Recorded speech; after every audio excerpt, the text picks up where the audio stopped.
And we are live. The very first Skeleton Krew live stream here on the Super Divorce YouTube channel. I am Nicholas Bellars, aka Super Divorce. Let's introduce today's class here. I guess we'll start with Eric. Go ahead, introduce yourself, bud. How's it going? My name is Eric Hodson. I am at Dreaded Dinosaur in all the social medias.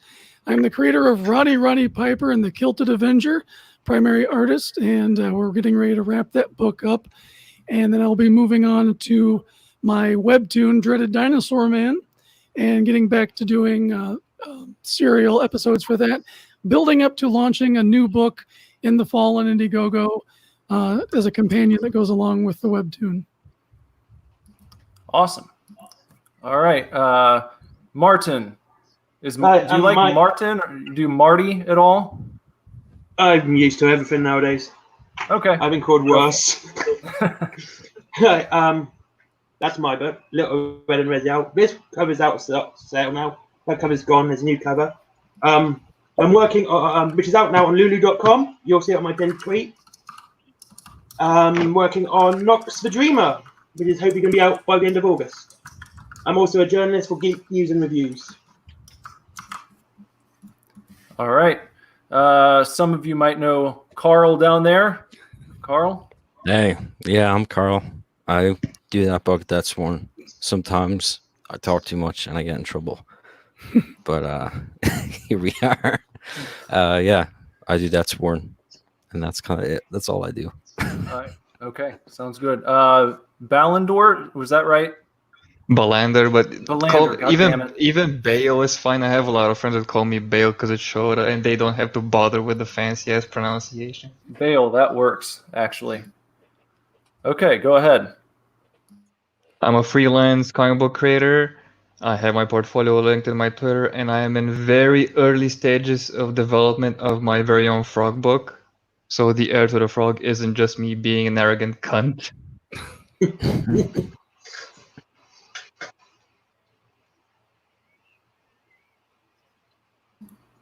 Sorry, I was sharing the link there. Okay, so you're doing your own frog book, right? Yes, in extremely early development. Like, I haven't even finished the character sheets. It's going to be 3 frog characters. Okay. Do you have a story mapped out that you can talk about at all? The basic plot, I'm hoping... The thing is, I got this shower idea, you know, where when you're just showering and you get these stupid ideas and they just flee out into the nothingness like you're watching a movie. This was that idea, but as I started to think about it more, I was like, wait, that's actually not retarded. I can actually do that and it's going to be a fun book. And I was thinking of maybe expanding the Cyberfrog universe because it could tie in well with that universe with the Vespis and all without actually having any continuity issues, but I don't know if Uncle Ethan is going to be down for that. So I need to have 2 stories in mind. But the biggest, the overarching story is that this team of misfits need to save the queen of the planet that's been taken hostage by the invaders, whether that's going to be Vespis. Sorry. That's all right. Whether that's going to be the Vespis or something other that I will come up with, that's to be seen. Hopefully it's going to be Vespis. I'd love to become part of the Cyberfrog universe. Hence, the very arrogant nickname Heir to the Frog. Is that something you've asked Ethan about yet? No, I literally started work on this like last week or 2 weeks ago. So I'd like to have a bit more done to show him and not be like, yo, here's some very rough sketches and an extremely rough story idea. Yeah, it's a good idea.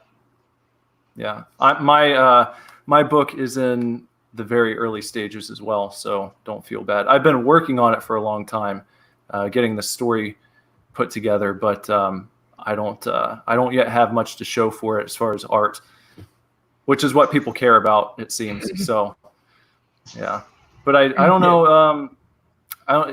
I made a video about this a while back. See what you guys think. My first Indiegogo that I'm going to do to lead into this book is going to be introducing the world through an almanac. So if you've seen like the old Farmer's Almanac, I'm going to be making one that is basically right off the shelves from one of the stores in this book, where you'll be able to open it up and read. Basically, you'll find out about events and different characters within the universe in kind of a natural way. Obviously, a different approach than doing like an ash can or something, but I'm pretty excited about it. That's kind of cool. I grew up a farm It's kid, so very- I'm very familiar with the Farmer's Almanac. Oh, cool. Yeah. I've been keeping one close by, just I tell just you, for reference. I tell you what might be worth for you looking up. Look up the Discworld books, because Terry Pratchett did a lot of stuff like that to tie in with his book, like the Okay. map of Ankh-Morpork. There's even a cookbook, which it's a proper cookbook, but it's written the same way as his books and stuff, you know.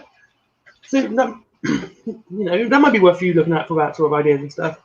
Yeah, that's cool. That sounds really good. That would be probably what I'd probably end up buying one of the bigger tiers because you get so much. Usually I just go like, oh, how much is just a comic? Yeah, I want that one. Mm. I don't So, want any- Yeah, I'm working backwards from that idea because I actually had the I have like the main book, which is the story, and then I did an Ashcan for this campaign, which ended up being like this 46-page one shot, like it's a one shot story. It's not even an Ashcan. And I was like, I could be shipping right now, like if I didn't have this Ashcan in the way, you know. And then that's what made me turn like I should make like a source book, like Death Sworn source files, like that sort of thing to go along with each book instead of these kind of huge Ashcans where I can actually hire other talent to do the cool stuff that I want to see in it, and even other writers to write up all the sci-fi gobbledygook to go into it, you know. Yeah. is it still going to be like Ashcan size, the 46-page one?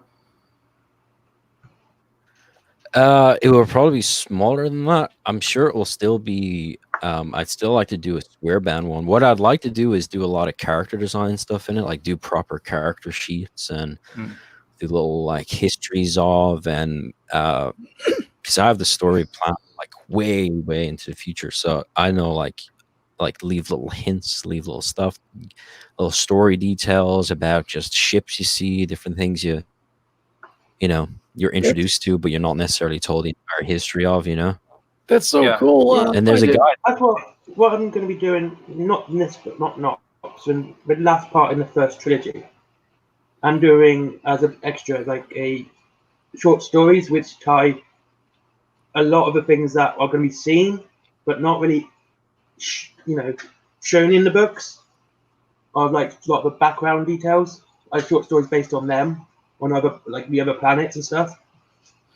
Yeah, I think So I like anytime that a creator takes the time to give people sort of supplemental experiences set in the world of whatever the main form of delivery is for that story, it's always really cool, and I think people appreciate it. It's really the exact opposite of, I think, what a lot of the bigger companies and bigger franchises are doing, where it seems like they throw stories together at the last minute without really taking the time to worry about how it affects all of the branching story arcs that might play out from that, so Yeah. Carl, when you're talking about definitely. leaving little hints about things that are going to happen in the future, that's kind of what I'm looking to do with, like I said, my almanac that I'm doing. And it sounds like Eric, you had something to say on that, I think. Yeah, because it's exactly what I've been working on. I spent an entire year developing Dreaded Dinosaur Man, just doing a writing,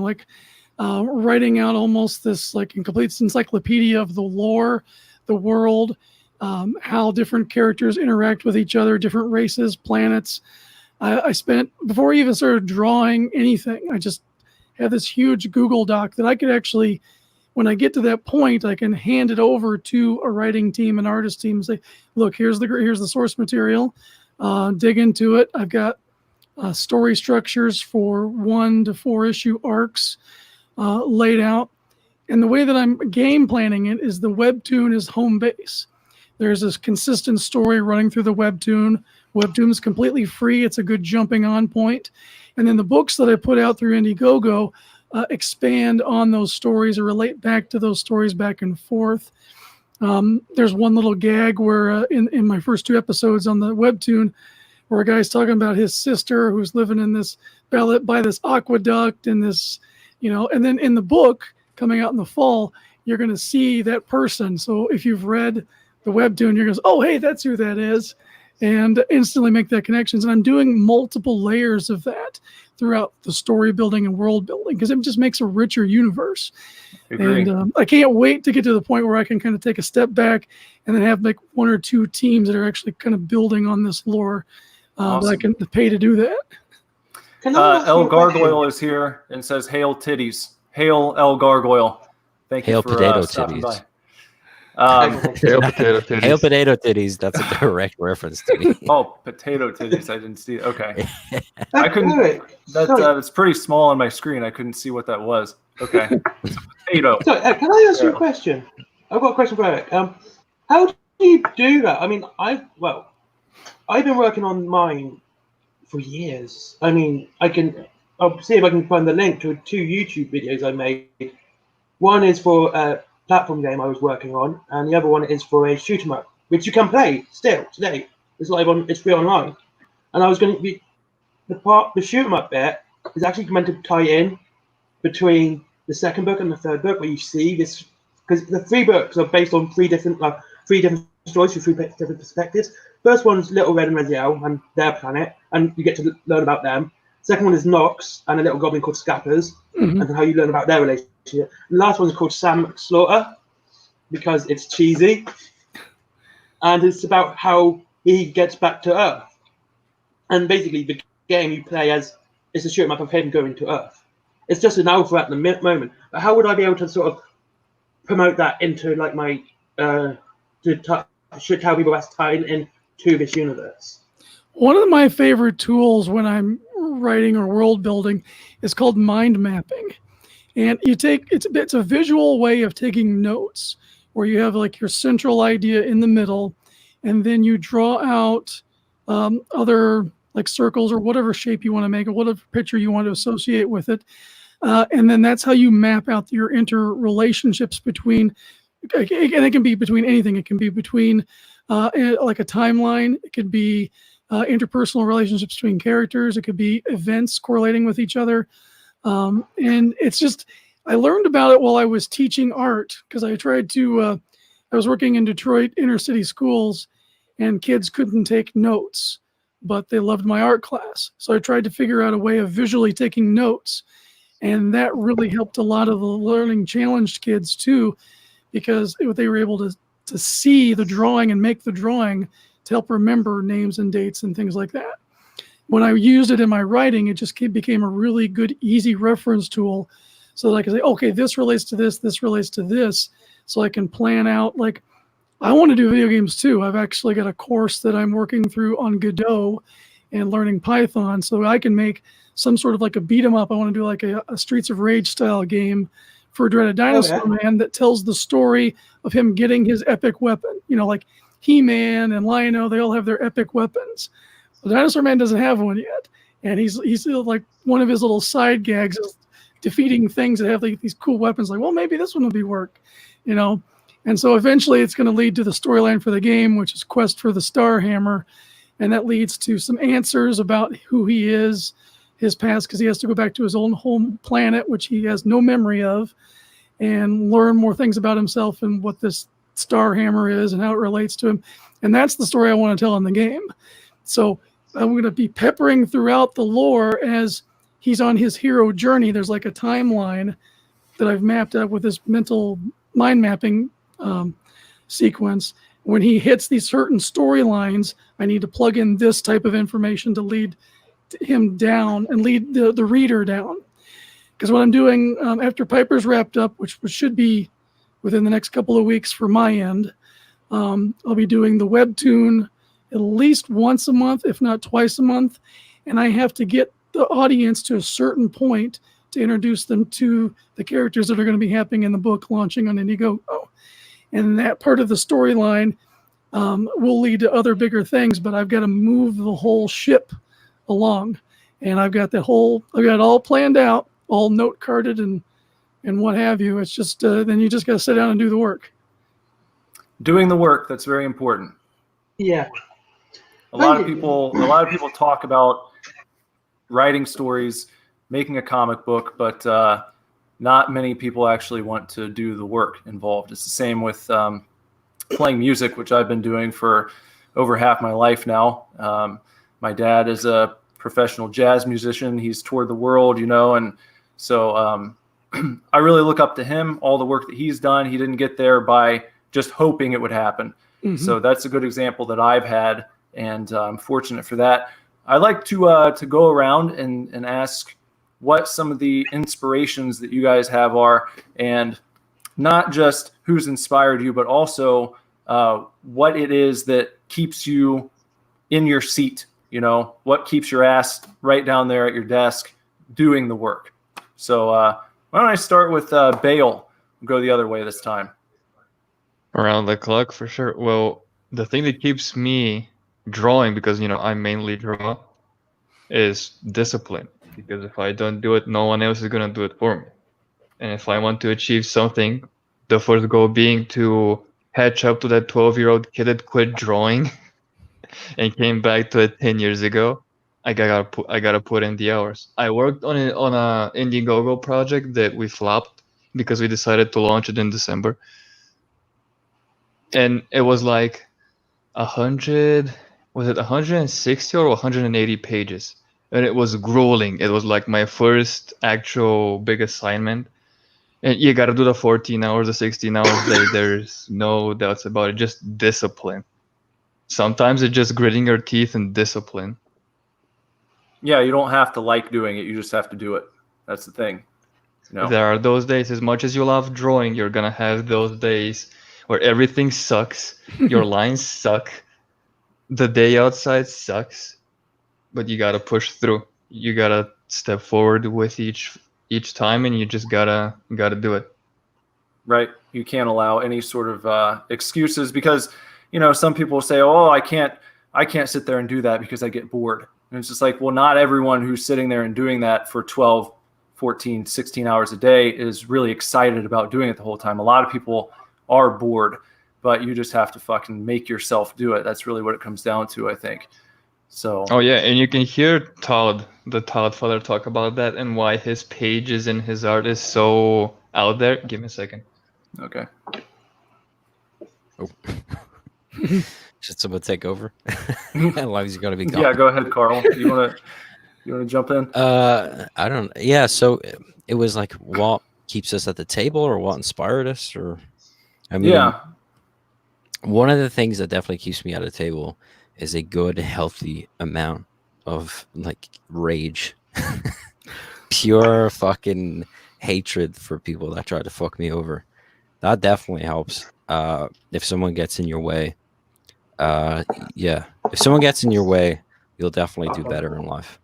And that is one of the things that keeps me working along. But it's also, I mean, I don't know. It's like saying, I heard someone talk about, they were talking about creative people, and they said that, creative people are disproportionately mentally ill. And I was like, I was like, brother, you got it wrong. Mental ill people are disproportionately creative, and that's sort of part of it. I think is just like wanting to just complete escape, like complete. I'm leaving this fucking world. Like, I'm not here. I'm gonna go off to this planet. I'm gonna do some cool space stuff. I'm gonna build this huge epic where I think about these characters' future more than my own, and map it out more than my own.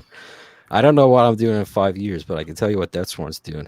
So, is Deathsworn something do you want to continue that indefinitely? Do you have like an end point in mind?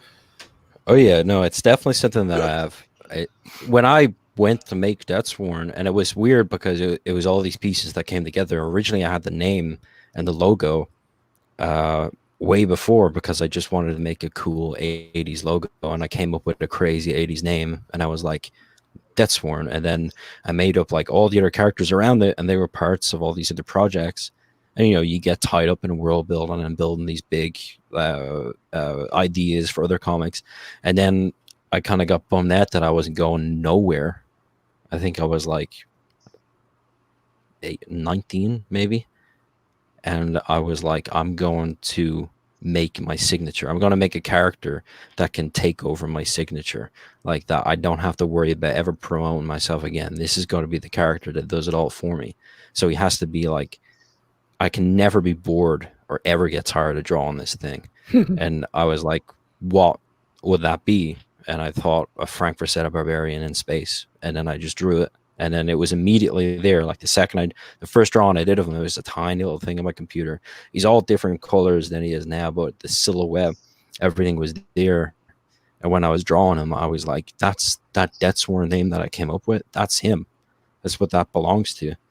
And then all these pieces came together, and it was like making this IP that is literally just everything that I want. Like it's always fertile ground. It's like what can you make that Carl thinks is the coolest shit ever and put it all together into one thing, you know? So yeah, and those characters. I mean, even not yesterday, the day before, I have like from this first arc, which is going to be 3 books, to the second arc, which will be 3 books. I already had this idea for this story for the second arc, and it was like that shower idea that Bale was talking about earlier. I just had this idea, and I was like, it changed the whole thing for me. And I messaged Von Klaus, who I always run all my ideas to because he's the best. And I was like, I have to talk to you about this. And he was like, hit me up. And I was like, no, I have to phone you. Like, I have to call you about this because it's too much shit. And then I spent like 4 hours just downloading the entire thing to him. And like, all I can think about is that, you know, like I won't get to that for a while. It's like you're always all these steps ahead that you just need to catch up on. So yeah, Deathsworn's definitely going to be around for a while. What you said about sort of that idea hitting you in the shower epiphany, I think for me, when I'm working on a story or even music, that's one of the things that I think is most rewarding about when you're grinding and when you're making yourself sit there and do what you know you need to do, and you're slogging through it. You know that as long as you have that vision in your mind of sort of what you expect out of yourself and a level of quality that you're not going to stop until you achieve. If you keep that out there, I think eventually it comes to you somehow magically. I don't know the process involved. No one does, or else everyone would make awesome shit all the time. But I think what keeps a lot of people from having those epiphanies is probably either rushing through work or settling for shit that they know is not their best. And if you can just make yourself continue to wait it out, I think those payoffs do happen. And when those payoffs do happen, I think it really justifies in your heart and mind all that time you fucking sat there just pounding the pavement, trying to work towards something that you know you're capable of, but you weren't quite getting yet. Yeah, the settling for stuff thing for me is like, it's so hard, man. And like, I always say, people always ask me to, like, oh, would you be available to do this big project or whatever? And it's like, you don't want me on it. Like, you don't want me to work on your project, because if it's not my thing, you're just gonna get shit from me, you know. And I've done it. I've done like these little gigs in between doing Deathsworn and stuff, and even full on, like, you know, issues of really small press and like some charity comics.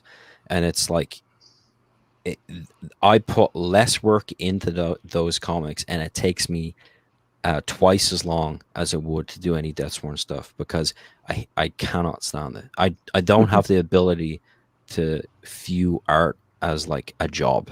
It's like my biggest fault, you know. Like I don't have that ability to just be like, oh yeah, this is a job, I should do my best work for this, even though I hate it, you know. If my heart's not in it, I can't do it. That's why it was so important for me to make Deathsworn that fertile ground where I was like, this is everything I want, you know. That's one of the compliments I've had, because I've sent people previews and of what I already have done yet. And one of the reviews I got back was like, this would have been my like favorite thing if this came out when I was a kid. He said this would have been my world, and I was like, that is exactly what I'm going for, you know, Yeah. because that's my whole idea when I'm making it is like, this is exactly what this is like an intellectual property, like handcrafted for me, you know. Well, you got Bloodsport on VHS in the chat, and I know he just backed Deathsworn either yesterday or the day before, I think, knowing very little about it. So it's like, I don't think people need to, not that the story is not going to be incredible, but it's awesome that your elevator pitch works so well. People just need to see really the logo and a couple of your fucking characters standing there, and it's just like, well, I'll read that. That's something that I think everyone should strive for. If you're doing this type of book, obviously, if you're doing historical fiction or a graphic novel about life in the prairie, and it's going to be tough to do that kind of thing. But for superhero books, it's just like they need to look cool. They need to grab your attention as soon as you stare at them. And I mean, Deathsworn seems to do that pretty damn well. What are you, over 50,000 now? Near 1,000 backers? Yeah, it's insane. It's been real crazy. I was on Dan Fraga's show today, and he was shocked at the amount raised after the initial funding, because how these things usually go is after the first 2 months, if you're live, it just kind of drops off, And I've raised more in demand than I had during my live period, and it's like crazy. It's just been this thing that's constantly building, and my following's been constantly building. The shows that I go on consistently have been building up. So yeah, it really works to go out there and talk to people. And it was that thing you were just saying there about grabbing people and like when I was going through the idea for this second arc the other day and talking through it, it really felt like, because I really wear my inspirations on my sleeve for the first book, and it really felt, I think a lot of stuff starts off like that. And then when I was talking through the second arc, I was like, this is really becoming its own thing. Like these characters, it's getting it's getting bigger, and the stakes are getting bigger and bigger, but it's getting more and more personal. You're getting more and more into these characters and into how they act with each other and all their past and everything. And I was like, I can't wait. That's one of the things that drives me. That's one of the things that keeps you at the desk, is like, I can't wait till I get to that point. I can't wait to bring people on this and see the ups and downs and see what people hate. I'm going to do some stuff that people are going to hate me for. Well, you can't, I think as long as it's not done in a sense of just subverting expectations in the Ryan Johnson sense. No. I mean, in the full way of like, I like, that's the thing. It's you put these characters in situations where you're like, your heart breaks for them, Right. It's even like getting that idea that's taught in the shower. Every now and then I get a new idea of how the entire thing has to end, like it's just like a light concept, just like a couple of images. And I'm always like, it always brings up so much more questions, because I'm like, why isn't that person there?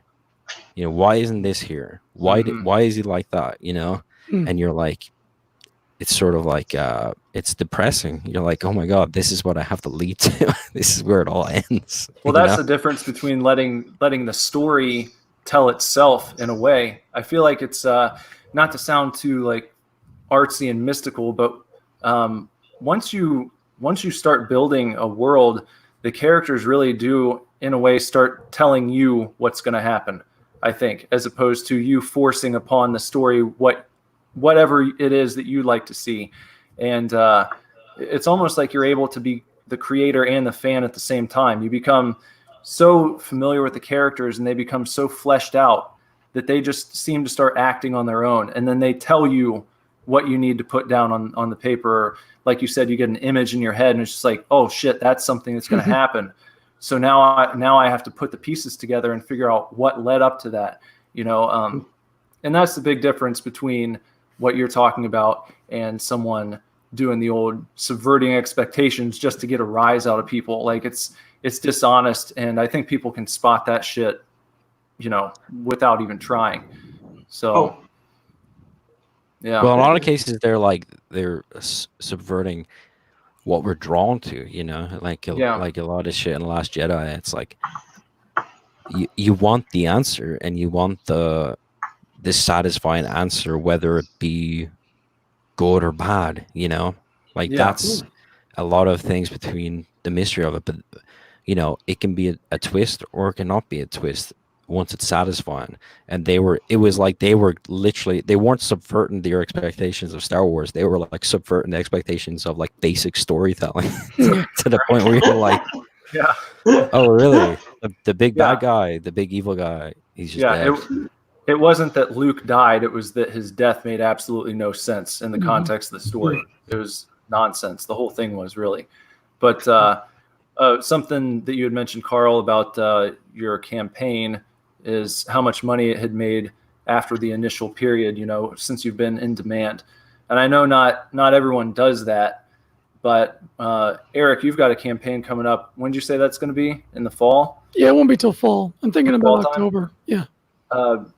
Carl, do you recommend that everyone do the in-demand approach, or is there a particular reason why you did that?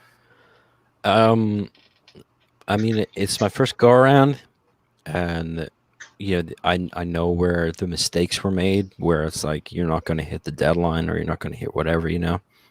One of the things I wasn't expecting when I first launched was how intense like the first like 3 months are, you know, where it's like you can bear like there's a thing when it happens, and then it's like you're public like all the time, like you're just public, and you're trying to get this thing out there, but at the same time it's like this constant need to be updating and be interacting and be out there.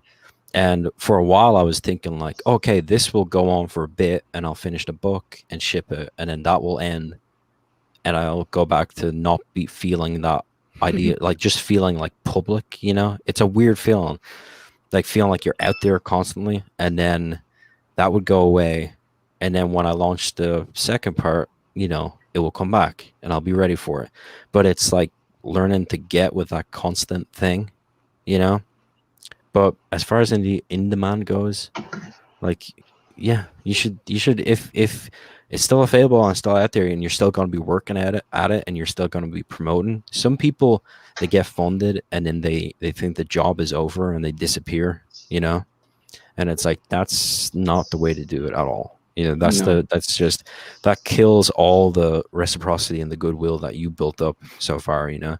And I think that's one of the reasons why my campaign has been consistent while in demand. In demand, if like I know the breakdowns, the monthly breakdowns, it's been super inconsistent, constantly hitting the same numbers every month.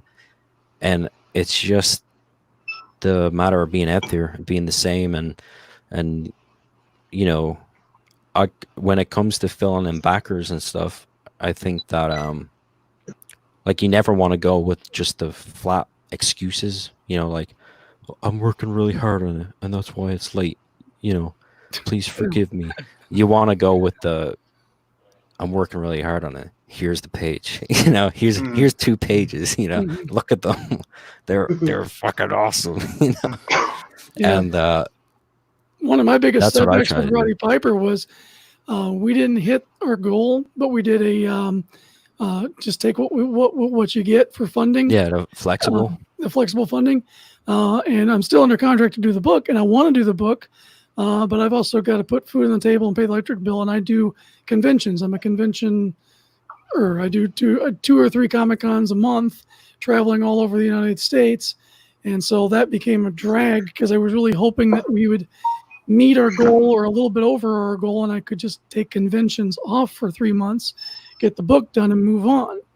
That didn't happen. And then I had additional health problems. I was in the hospital for pneumonia, and I didn't get started until so late that it really cost me. For Dinosaur Man, I am not starting and launching the campaign until I have X amount of material done in the can at a certain level, because as I've game planned out my story, the lessons learned from the Piper campaign, I'm game planning out my campaign so that I can actually be on time, get it done, and have expectations that get met by my customers. Marty and Right. Bale, you know, Carl was talking about I've been all the listening. work, all the work that you guys got to do, as far as like just promoting your campaign and such, and being in the spotlight. Is that something that either of you are thinking about? But I'm afraid of that. That is like my biggest fear. I know a lot of people are, but you know, it's like, especially in this community, people have really emphasized and they've shown how advantageous it is for a creator to push through that and go out and make a persona and build your following that way. Because if you have a YouTube channel, you can provide content for people like every fucking day, and you don't have your fans don't have to wait months and months before they get something from you. That's why I made this channel in the first place. Before I even started thinking about doing a comic, I was just, you know, posting music videos up here, and I started following Ethan, and I was like, shit, I can make videos on YouTube and stay in touch with the people who like Super Divorce music, and give them something else besides, hey, it's been 2 years, here's another album, I hope you go buy it. Like, I want to connect with people, and I think it's really cool. So sorry, just let me elaborate. What my problem is, like, I'm a very, very private person. I'm very much, I like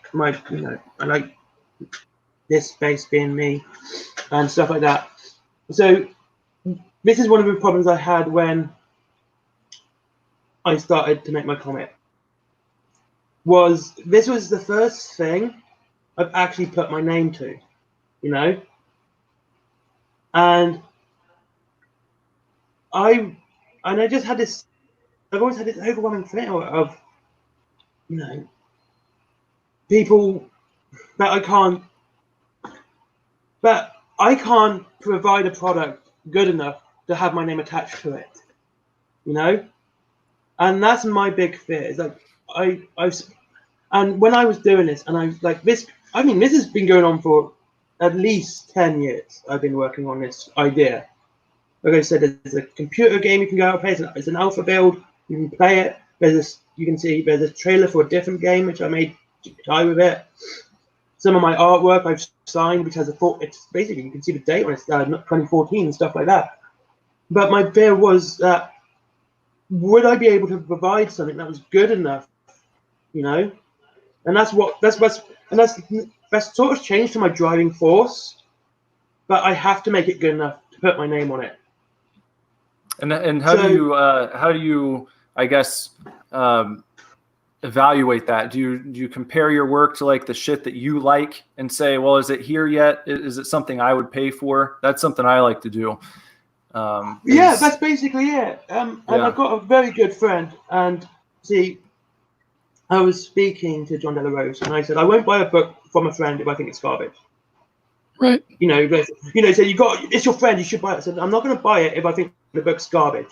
Right. Because to me, that's an insult to them, and, you know, it's wasting my money. But I'll tell them, I'll say, I don't like it. This is why I don't like it. And I've got a friend, he's a very good friend, right?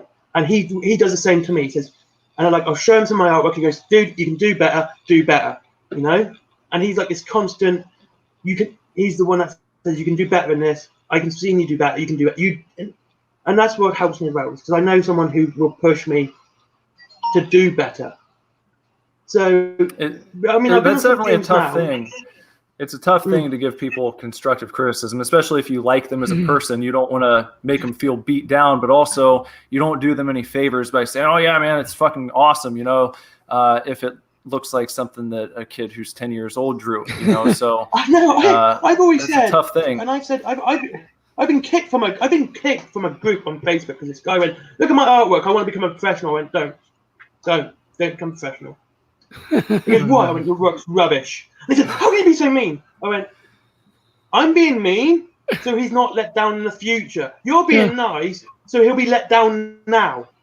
And you know, that's a test, honestly. It's like, if you get that criticism from someone and you really care and you really want to do it, your reaction shouldn't be, oh man, I'm trying. It should be, fuck that guy.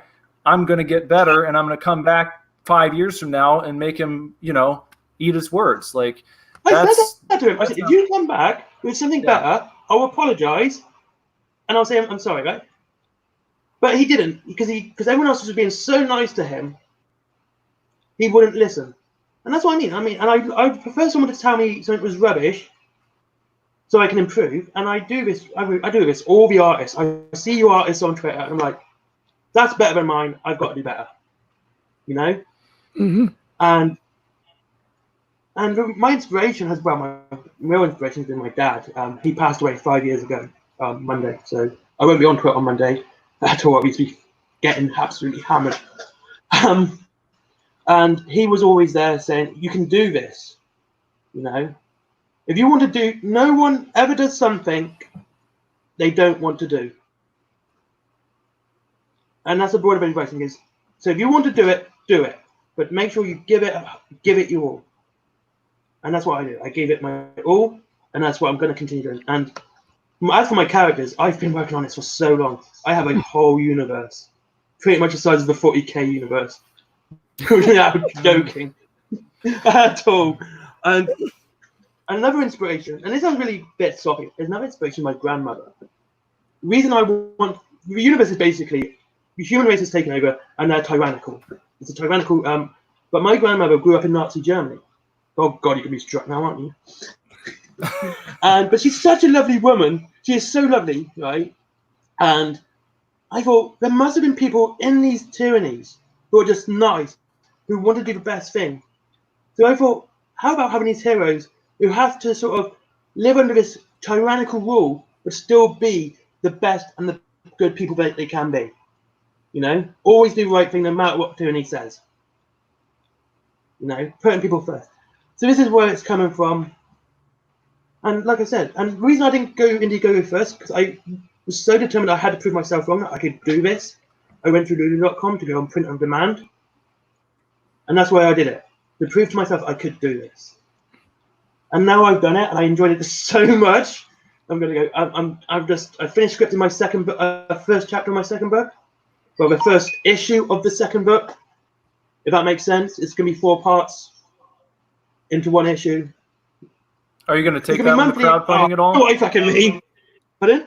Are you taking that one to crowdfunding, or are you going to do it the same way? What I'm going to do is I'm going to do the first issue the same way. The second issue depends on how well it does. If it does well, I will go into crowdfunding. But I'll probably use the same publisher to do it. Because I'll tell you what, like I said, this is what they published for me. It is absolute quality. That is absolute quality work, you know? And that's why, so I'll be still using them. But I can match, you know, I can actually order a bulk. Or I can also I can actually have them send it to my customers myself and set up a shop there as well. So I'll probably be crowdfunding. And this is the other thing that I wanted to pick up when, you know, when Carl Rose said, you know, 1,000 backers. And I remember the first time someone bought my book, the first book that I sold, and I was like, someone bought my fucking book. Someone I don't know, never spoken to, or probably will never meet, bought my book. And I was just, this is a real moment for me. You know, it is completely surreal. And so that drives me too, just knowing that there are people there who want to read the stuff that I produce. Do you think there might be a way that you could use Indiegogo in conjunction with the publishing you're doing now? I just wonder, because it seems like the social aspect of crowdfunding exposes you to so many more people. Yeah, but what I'm going to do I'm going to go half and half with the first issue, because what I'm going to do is I'm going to do the email list on Indiegogo, you know, get the hype train running, and when it's out, those people will do it. They'll get the email with the website or with a link to the shop, so they'll be able to buy it straight away. You know, basically as soon as that goes, here's the email, here's the link. You know, but like I said, a lot of this one was literally, can I do this? I've done it. Yes, I can. I can do it again. Bale, how about you as far as your online presence? Are you do you have any big plans for your channel? Anything you're doing to get yourself out there more? I am trying to build this YouTube channel up. I've been doing the typical roast videos where I shit down Rich Johnson's throat for the retard that he is.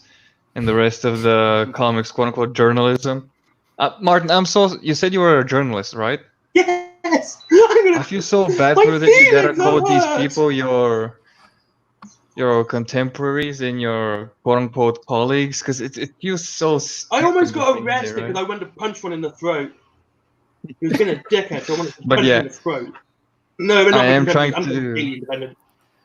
I'm not independent, I'm man. trying I to know where you're grow. coming from. Yeah, I am trying It's to grow. reason This what. used to be a gaming channel, and I did a lot of gaming videos, mainly World of Warcraft. And I actually had a video that did like 16,000 views. It kind of blew up for me, and I had like 100 subs back then, and I have like 108 now.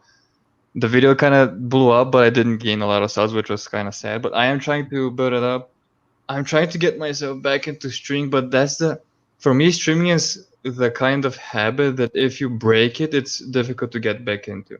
I'm not talking Yeah. about this kind of stream where we hang out, or because I do join other people's streams like Michael D. Nicola on Twitch, but doing my own stream and doing my own thing, I don't know, it's a difficult habit to get back into for me, because when I work or when I play video games, I often listen to a lot of background shit that either isn't as entertaining or it's gonna get flagged on the platform. It's gonna get me kicked off.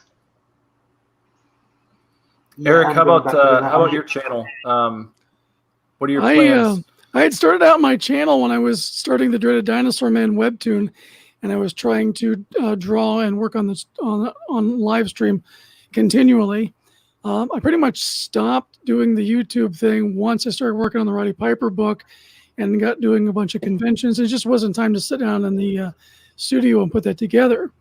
One of the mixed blessings from this whole COVID situation is I've had time to build on the look and feel and work on intros and all this other stuff for my YouTube channel. So once I'm done with Piper, I'm looking forward to kind of soft rebooting it and do unboxings and reviews, draw alongs, tutorials. You know, I've got an art degree. I have a master's in art education, so I might as well put that to use. So there's a lot of different things I could offer as terms as far as a channel goes. And kind of going back to your original question of like what keeps me in this seat. I have always wanted to be in creative stuff. I went to school for it. I got an art degree in computer graphics, illustration. Wanted to be a big video game guy or a special effects movie guy. But I always loved comics. I was working on my first comic while I was in college. And then something else happened. I started getting sick. Mysterious illness, sores on my fingers would pop up, and I would faint, and I couldn't digest food well. Had no idea what was going on with me. It took 3 years to get diagnosed with this autoimmune disease called scleroderma, which is, it means hard skin. And there was this moment where before I got diagnosed, I was starting to lose my ability to draw because my hands were cramping and freezing up. I cried out to God, please don't take this from me. This is all I've got. You know, I put everything my whole life into being a creative person. And I'm here now. I'm well known in the wrestling business for my art. And this is what I got to work with. Wow. Yeah, I saw in your profile that you had you put the disabled artist, I think, with the tie, whatever. What was it called again? Scleroderma. Scleroderma. And I was going to ask you if that affected your ability to draw at all. So, I mean, if you want to look for people working through adversity to continue doing what they need to do, then I guess look no further. I don't guess I consider it a personal pride thing. It's more of it's just, this is what I'm supposed to be doing. I'm supposed to be working through this illness to be a benefit to people in some way, to be an inspiration. When I was finishing my art degree, I was doing student teaching. I was teaching kids how to roll out clay pots using my wrists. And, there's got these teenagers like, I can't do this. I was like, look at my hands, kid. Look, let's do this. Does that affect? Does it affect like the length of time that you can sit and draw? Do you have to take more breaks? I should take more breaks. Yeah, all of my joints, the collagen is severely built up, so I'm very stiff, and it's just it's hard for me to move in some aspects. So once I get going for a while, my body will kind of be frozen in that spot. So getting up, it's like, oh, I'm already 90 years old. Ugh. And sometimes I just have to quit, go lay on the bed and use the iPad instead. Thankfully, I've got that option for me because it works great. Great creation tool. And my wife would tell you that I'm my own worst enemy when it comes to my health and taking care of myself, but I do try. I don't take any medication for the illness. It's all health and diet. So I do mostly a keto-based diet with vegan options. And Have you heard of the carnivore diet? I was gonna ask the same thing. Yeah, Yeah. With the keto, I eat a lot of fats, healthy fats, meat. I skip out on a lot of bread, and I've tried to eliminate all sugar, and that alone has given me a lot of benefit. Yeah, I know that there are a bunch of people out there. I think there's a website called meatheals.com, and it's just it's testimonials by people, a lot of them who had suffered from autoimmune disorders, and when they cut out everything basically, but a lot of these people have taken it down to beef and water, and that's the only thing they eat, and it has cured countless people. So my main diet is eggs and bacon every day. Eggs and bacon every day. Can't beat that. Can't beat that. That's King's diet, man. This is another you bring up because I've had something else I've always wondered. Like I have that shit in my arm, right? Which means I can't feel my left hand. It's not nervous, it's arterial damage. And I always feel really bad that if I was to put that disabled artist, that people are going to buy my book out of sort of guilt, or oh my god, they're a disabled artist, I should buy the book for the sake. But I always feel if I put that down and they're doing it for that reason, then that it just makes me feel like I'm selling out something that I can't help. If I do, not to try to piss you off, but like I said, and I also have renal bone disease, which means I actually had to take a week off. I had to take a week off drawing because I dislocated my wrist by holding a pen. You see, I look at people who are dealing with any sort of difficulty that most people aren't as inspirational, because it's like, oh, what are you bitching about? You're bored. You don't want to sit there and do it. Well, look at this fucking guy. Like, if he can work through it and you really want to make this happen, you can. Your problem isn't ability. Your problem isn't whether or not you have the physical prowess to make it happen. It's a problem of discipline. It's a problem of forcing yourself to fucking sit there and do things that you maybe don't feel like doing. So I find it to be inspirational, and I think as long as you're not pandering and sort of playing a victim, it can be actually very inspirational for people to know what you're dealing with and sort of who you are as a creator, because everyone's got something they have to work through. Oh, absolutely. It may all even be in here, but you still got to through it if you want to get to the end of the journey. Right. Yeah. It's like that's one person's barrier might be physical, another person's, like you said, might be a mental something or other that they have to work through. But I think the main idea is that if you really care, that you can work through it. In just about every situation, there's some sort of solution that you can find that'll get you to where you want to be. Oh, exactly. It's also very, very, very, very hard to sell anything, no matter what you slap on it, no matter what label goes on it. I don't think it's necessarily a thing of buy this because of that or buy that. And you see it all the time, even within CG. You see people that have that mentality of like, okay, dude, I would have been happy with my funding. If I made the 3K funding, I would have been like, this is insane. I'm so right now. Well, that's something that people really need to keep in mind when they're making anything. If you're putting out music, if you're putting out comics, it's I think it's one of those lessons that's tough to learn when you're young. I know I felt this way when I was growing up and playing music. in my earlier days, you know, and you'd see other bands like in the same area that you think you're better than, but they've got more people at their shows, or this band gets signed and you still haven't. And like, you want to bitch about it and you want to be like, oh, well, fuck them, you know, we're better. Well, they're doing something that you're not doing. You know, if you want, instead of getting resentful about it, fucking figure out what else you can do to set yourself apart. How can you make yourself how can you make it basically to where people can no longer ignore what you're doing because it's so fucking awesome. And if you put your become undeniable. Right. Yeah. Yeah. So, when I started out doing the comic book convention scene, I just had a few art prints and I had my crappy indie comic book and with black and white pages and whatnot. That was before Indiegogo. That was back in 2005, 2006.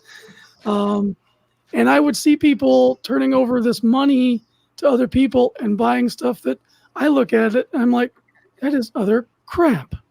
The anatomy's wrong. That you know, the colors are bad. Blah blah blah. And I would get really heated on the inside and bitter. And what that would do is that would cause people to not come to my table because people can sense that kind of thing. oh yeah. And that would just kind of ruin my entire experience.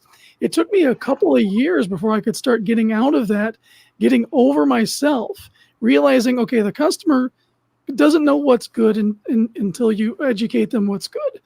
You know, they're not going to see anatomy issues. You'd have to point that out and they'd be like, oh, maybe they would get it. They buy on impulse, they buy on emotion, they buy on something that makes a connection with them. So you can have the best damn art in the world. If you're a piece of crap, good luck selling it. Or if you're, I see guys all the time will just kind of like at a con, they like have their head down the whole time, not doing anything. Maybe they're drawing and they just expect that their work is so good it's going to fly off the shelf. Then they're all bitter when we go out to the bar or whatever afterwards. Like, I didn't make any money. Did you talk to people? Did you engage? Did you create an experience at the table for that person to walk away from thinking that they had an awesome time and they'll get that much more enjoyment out of your art or your book that you put out because they have that connection? That's so true. You have to learn this stuff. It's something you do. I didn't learn that, like I said, until I had probably been playing music for 10 years. No joke. And, you know, the old way, I mean, even for a short time, one of the bands I was in, you know, we were signed on a pretty decent label for the type of music we were playing. And, you know, so we felt like hot shit. We'd have our little merch table with all of our stuff sitting there. And then it shows people weren't coming up and flocking to the table, you know, and it was always like you said, you get resentful about it and you get butthurt and you see them going over and shooting the shit with these other people. What you miss is that the people who are moving merch and the people who are making those connections are the ones who are like flagging people down. Hey, come over here, come talk to us, you know, or going around and talking to people. I started doing that just maybe, 5 years ago or so. And it shows after I got done playing, me and whoever I was playing with, we'd take a stack of CDs. We'd walk around the bar or the club, wherever we play, and start talking to people. Hey, you want to buy one of these? You know, start shooting the shit with them. And I can't tell you just the difference that makes. I mean, hundreds of dollars more than you don't do it. But you have to put yourself in that situation, especially a lot of people, creative types, I think, are often a little shelled up and they don't feel comfortable doing that. But it's a social version of keeping your ass at the desk. You just have to fucking get out there and talk to people and be pleasant. And once you start doing it, you find it's kind of fun. You know, it's not a drag. It may be at first because you feel scared and nervous. It's like, you know, especially if you spot there's strategies and things that you can learn. I highly recommend Dale Carnegie's book, How to Win Friends and Influence People. There's a lot of different strategies that you can, you know, have these things going on in your mind, but when you're coming up and you're talking to somebody, you can have an authentic experience with them. One good way, get your customer to talk about themselves. They will always walk away thinking they had a great conversation with you, and they will remember you positively for it. And this is like human psychology stuff. There's a reason why we go out and buy the things that we do. We've been sold to buy them on the large part. Maybe not this group in this room because we're not the normies, but if what we kind of consider a normie, that person is they're more open to the influences of marketing and human psychology stuff, and that's something that's learnable. Those are skills that you can leverage, and you're not trying to cheat people, but Right. you're just communicating with them in a way that they make a connection with you, because you don't have that much time. It's not like you can bring this person into your world, make them your best friend, and then 5 years down the line they financially support you. You have a few seconds, a few minutes if you're lucky. The elevator pitch. Yeah, exactly. You give them one sentence. Boil your thing down to one sentence. Marty, were you gonna say something? Yeah, I was going to say no, because I was. Oh, Cole, do you want to go first? No, I was going to say that, I think a lot of this stuff also applies to social media. I think it's, it's like this stuff with the con. Somebody might not even ever remember, or ever even retell the story of having a good meeting with you. But if they have a bad one, they will. Mm-hmm. If they have one bad one, if you were pissy, or if you weren't looking up, or if you were being a dickhead, or you were just being caught up in yourself, that will always happen. And I think the same thing happens on social media. That's one of the downfalls to it, is you might put something out there that the majority of your people love, but it gets retweeted onto someone's timeline and they hate it, and that just spoils you forever. They'll remember that icon, that name, that thing, and they'll go, that's that prick. I can't remember what he did, but that's that fucking prick. I don't know why, but I know I hate him. I think that it's like if you were at a convention or something and someone came up and started talking shit to you, if you start yelling back at them or something, that's what people are going to notice. They're going to be like, oh shit, look at that crazy artist over there who's fucking going off on that guy. And they're not really going to understand exactly what led to it. I kind of feel like it would be smart to take a similar approach on social media, and because I love AVGN, James Rolfe. He's one of my favorite. I think he's probably my favorite YouTuber of all time, and he has a great social media presence, obviously with all the reviews and stuff that he does, and he'll post cool shit about just his everyday life on Twitter, pictures about I went here, or look what just came in the mail, that kind of shit. And it's tough to keep yourself on that path, but it's something that I try to do, and I think I'm getting better at it. But I think that it's a smart thing to do if you're just kind of, like I said, staying on that straight and narrow, where you're able to share with people what's going on with you, the things you're into, the things you like, and not so much, like I said, getting caught up in a situation where it's going to look weird to people who might not be very familiar with you. Yeah, I've had that thing when I used to do cons where it was like,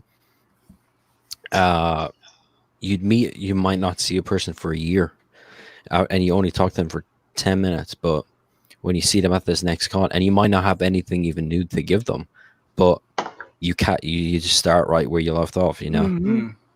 And I think all this stuff, social media even works the same thing, because I'll see it, it might be, someone might be tired of me pitching my book all the time or promote my book, and then suddenly I post something else, a piece of artwork or something else, or whatever, just completely separate from me, and then it's like, oh, we're talking about what we both like. Yeah, we're not just exactly. showing you, we're talking about what we both like. Great. I've noticed that because, first point I was going to make, we all get jealous when we see someone doing better. It's natural. It's human instinct. It's food envy, Mm-hmm. and it's how you use that. I use it because, wait, he's doing better. How can I get to that point? Yeah. Well, then you're turning it into something ususeful, like you said. Yeah, exactly. Like all emotions, you've got to turn it into something useful. useful. Stewing and gritting your teeth, and because that doesn't help. That keeps you stuck. And I've noticed that because if you've noticed my Twitter, I started posting a lot in the writing community because I like writing, and just the amount of followers that I have accumulated just by sharing my writing and you know some of my short stories, it's just skyrocketed. And I'm like, maybe I'm gonna. So I was like, maybe if I start showing off my Warhammer and stuff like that as well, you know. Yeah, And well, it not gives just you about- you're casting a wider net. You might Yeah. get people who initially wouldn't have given a shit about your writing to check it out because they Yeah. see that you have a common interest. Yeah. So, And uh, I think Carl, I do I have a had a- YouTube channel. Yeah, I do have a YouTube channel, and it's a gaming channel. But mostly it's not me even speaking. My best videos on it is because I sound like a twat. I know what I sound like. I'm no fool.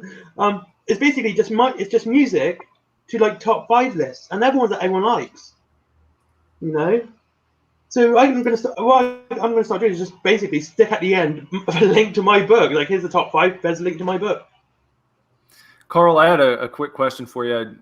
I was wondering how much more comfortable you are on streams now than when you first started going on YouTube. I mean, it's completely normal for me now, and I kind of Did you feel that way at the beginning? No. No. I am, dude. No way. This. Oh, no. no. I Because should you always not seem be to on- handle it pretty well. I mean, Yeah, I don't know I what definitely you're... should not be on YouTube at all. I shouldn't be. But no, it's definitely over time and also knowing the people that have stuck by me all the way through it and sort of grown through it, and yeah, I kind of feel more. And also, you kind of get a feel of what people expect from you. You know, like I'm the angry Irish guy that rants about things, says Potato. mean stuff. What? Oh, good. The Top of the morning. freaking John Melly thing that every time he interacts with you on Twitter is like potato. Potato, punk. That's it, or punk, as everyone says it. Like stuff like that. And then you kind of know how to kind of play into it and what to steer into. Like every now and then I get into a real mood of doing streams on my own YouTube channel where I'll go over news or whatever. And I need to get into doing that like way more consistently, you know. But it's really like I can do the chat for about over the entire stream. I can do the chat for about 20 minutes and then I can rant for about 40. So it's a good split up to get that nice hour mark, you know. But yeah, that's always the stuff, you know, when I do drawing streams or drawing stuff, it never works out for me because again, it's like it's like you could do a solid hour of broadcasting that would be better than 4 hours of drawing trying to speak through it, you know. So Have you ever done just like a set your camera up and silent drawing session kind of stream? Or I don't know how some channels like to do that. But way back I used to do stuff where like this is way back where I'd get nobody watching me, but I used to like I had my headphones on and I'd play Spotify and I'd go through I'd just listen to music and I would like talk about the music as I was drawing, you know, because it was like I have literally nothing, I don't know what to do. So I would just be like, this song's playing, blah, blah, this about this artist, I like this, I take this, blah blah blah blah blah. But yeah, no, I've definitely grown a lot more. I was really like I'm a really shy person. I was tongue tied for like my entire childhood, you know. I went to speech therapy and stuff, so I was like should not be talking in front of anybody, you know. And it sort of broke me in, and I mean, it has its benefits, it has its plus. I think you can always steer into the positives of it all, and yeah, I kind of feel a lot more finding that character is the best thing about it, is finding like where your lane is, you know. What are you playing here? What do people expect from you, you know? Ethan had a stream the other day where he was talking about Rainbow Brute, and he was talking about what everybody gets wrong about Rainbow Brute. Ugh, I can't say that word. Rainbow Brute. and he said Rainbow Brute is a short, angry Irish drunk, and then everybody in the chat starts putting my name in, starts saying Carlo Rowe. That's like Carlo Rowe. That's Carlo Rowe. And I was like, and that's the thing. You're like, oh yeah, that's the kind of character. That's what you lean into, you know. Mhm. Yeah. So yeah, you It's that people one that- sentence pitch, not just for your book, but also for you. yeah, You've got yeah, now. So yeah. And Yeah. also having that thing where people throw potatoes at you or whatever people throw towards you in that like lovingly, like we're gonna rip the piss out of you a bit. Taking that's the best thing you can do. Like whatever comes at you, like if you can take it on the chin, then it's fine. Like if you can just wear it off yourself, which is, I mean, Yeah, you got to own that shit. You do. I mean, like if someone means you got to fucking own it. If someone takes the piss, you make it part of you. You know. yeah. One of the things It's like sitting around the pub with your mates. If you see one of your mates has an in on the other mate, you see that he hit that nerve, and your mate showed it, then you all zero in on that one thing, you know, whatever it might be. Everybody turns on that thing. But if he took it and he just wiped, he got rid of it and he went along with it, no one would care, you know. And that's like the number one rule for surviving the internet. One of the things I do for scleroderma every once in a while is I'll do speaking engagements, and typically we'll do speaking engagements with people who are getting ready to graduate medical school. There's kind of like a diseases day where all, like, whether it's lupus or MS and scleroderma and all these other associative illnesses, and you'll get a few patients to talk to young doctors. One of my big icebreakers is I'll tell them kind of my life story, and I'll end on it with saying, and I was really trying to learn sign language, but now all I can say is, and I get about half the room that will laugh, and the other half are like, I don't want to laugh at that. And it just it takes all the air out of the room. A lot of people will be like, once they learn about it, they're like, oh, I'm sorry. Like, no, don't. Let me tell you about it. Here, pull my finger if you can, because these are like stone. Yeah. It's great with kids too. It's like, here, try to straighten this, and they'll like put their whole body weight into it. And I've noticed, like, people look up my arm and they're like, I can see them fucking doing it. By the way, it vibrates. It literally buzzes. Really? And when they do it, I say, well, what are you looking at? And Mrs. loves it. Saves her a mountain batteries. And that's what I mean. If you've got own this shit, because if you don't, you can see. I was on dialysis for 7 years, and you could see. This is observation. I could see the people that the middle-aged men and midlife who was like, oh my god, my life's over. Unfortunately, they would end up dying on dialysis. That was the end of their life. And there was like the old people who had been, like 80, 90 years old on it. And they're just doing well because they're like, well, I've lived my life. This is no way, we've accepted it. And so you've got to accept it as it is. Otherwise, it's going to just do your head in. And I just think that's the best way to buy it. And like you said, and like we said, you only got one friend who has that particular nerve. You just go like, that's how far we can push it. Or sometimes it's even. Sometimes I've found playing up the anger, like everybody for a while, it hasn't happened.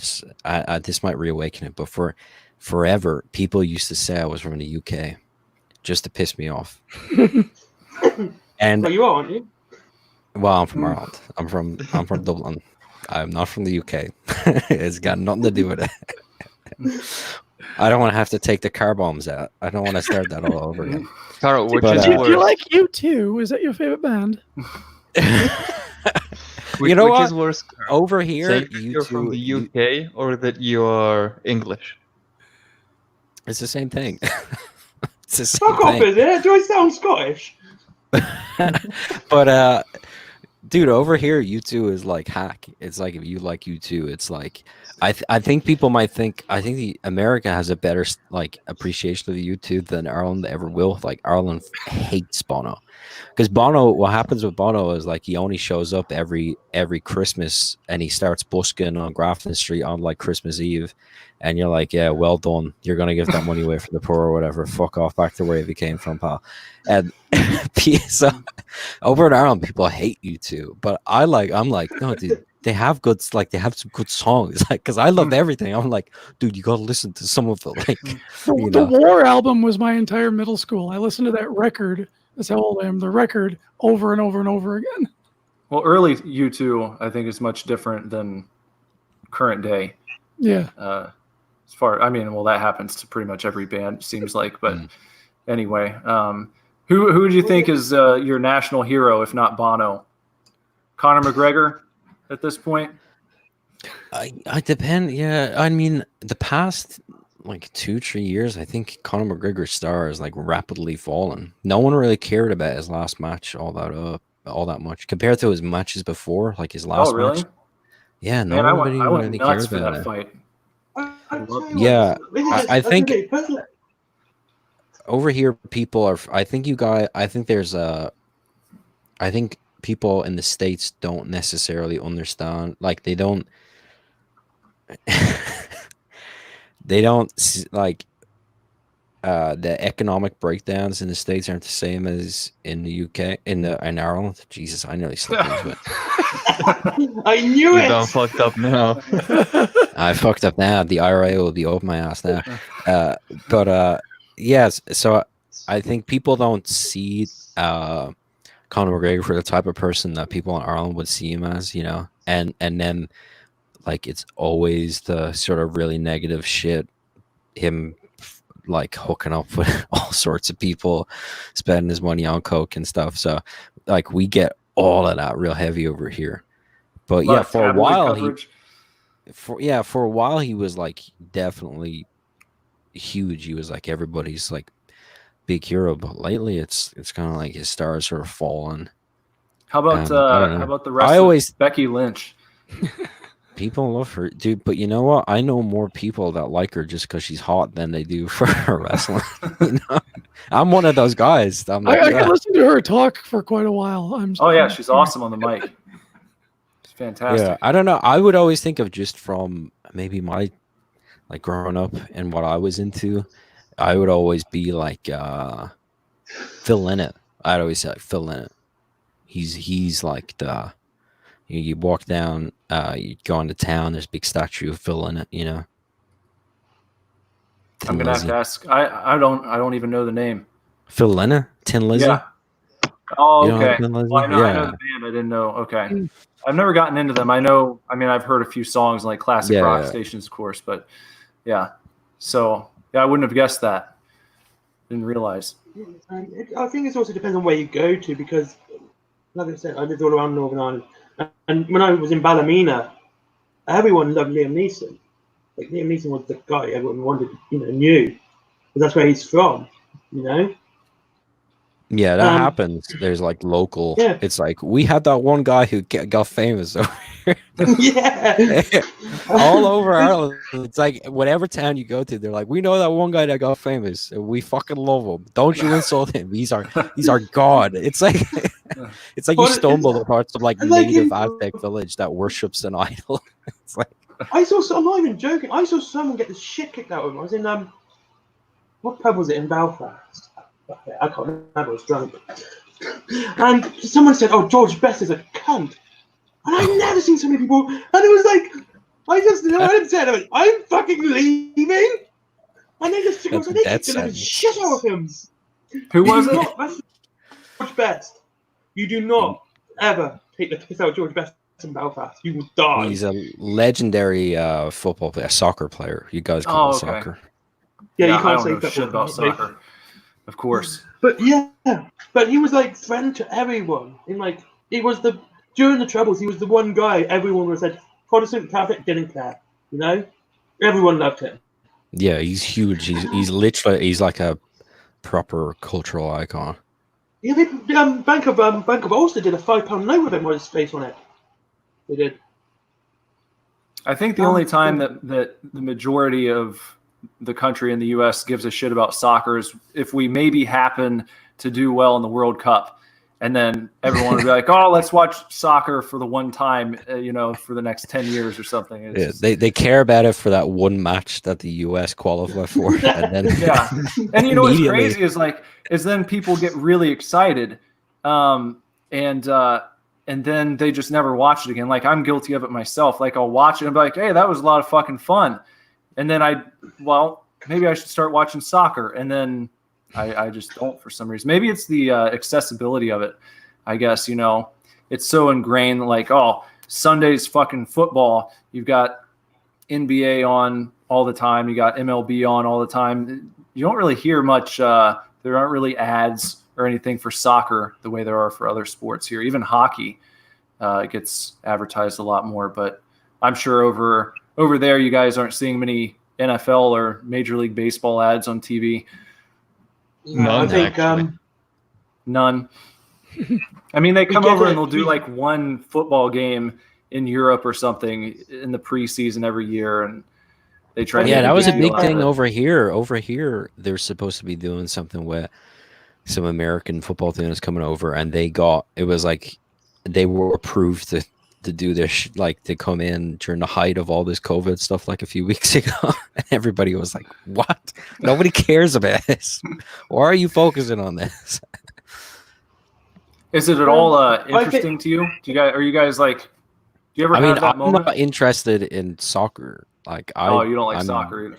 Yeah. I just know what is sort of the cultural like touchdown and stuff. Like every basic person knows, but I'm completely not into it at all.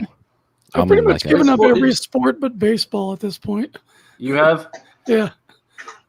I had to drop out of baseball. Just I grew up a Reds fan, and they're just mediocre year after fucking year. And it's like, I think what ruined it for me was I went to a Yankees versus Red Sox playoff game, and after I experienced that atmosphere and came back and went to a Reds game, I was like, this is so fucking lame. Like, it's just it's like you're not even watching the same sport. I don't know, but we get. I don't know about in Ireland there, but in the UK we sometimes, whether or not Channel 4 can be fucking bothered, we get like a match from American football once a week. Like, but we never get we don't even get. It's like basically it's not even the same team every week. It's like this week we're going to be showing Miami Dolphins playing Tampa Bay. If I don't like those teams, I don't want to watch them. And here's a highlight from Redskins game. Why didn't you show that? yeah, like anyone's I want that going to fucking give a game. shit. Like, why would you care? Why would anyone care?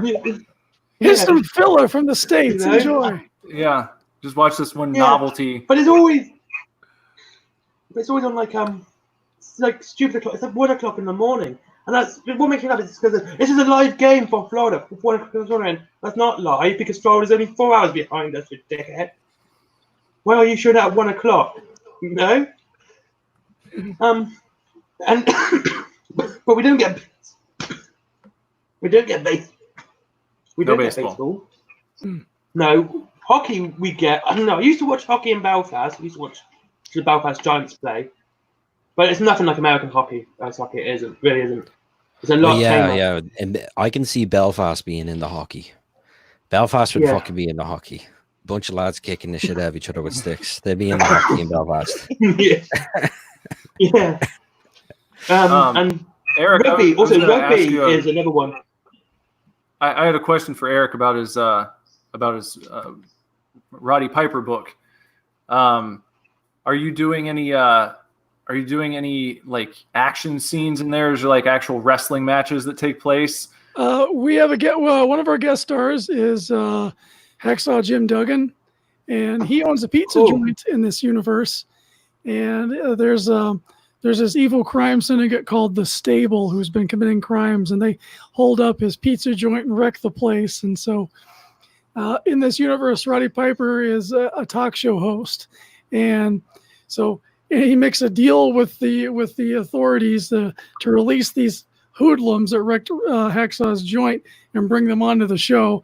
And so it ends with this chaotic beatdown and all this stuff. And Oh, nice. and then the rest of the book, like through the antagonist and the protagonist story arc, there's lots of Roddy Piperisms, and I put some, wrestling moves, and he puts the sleeper hold on the main villain, and so there's a lot of fun stuff like that.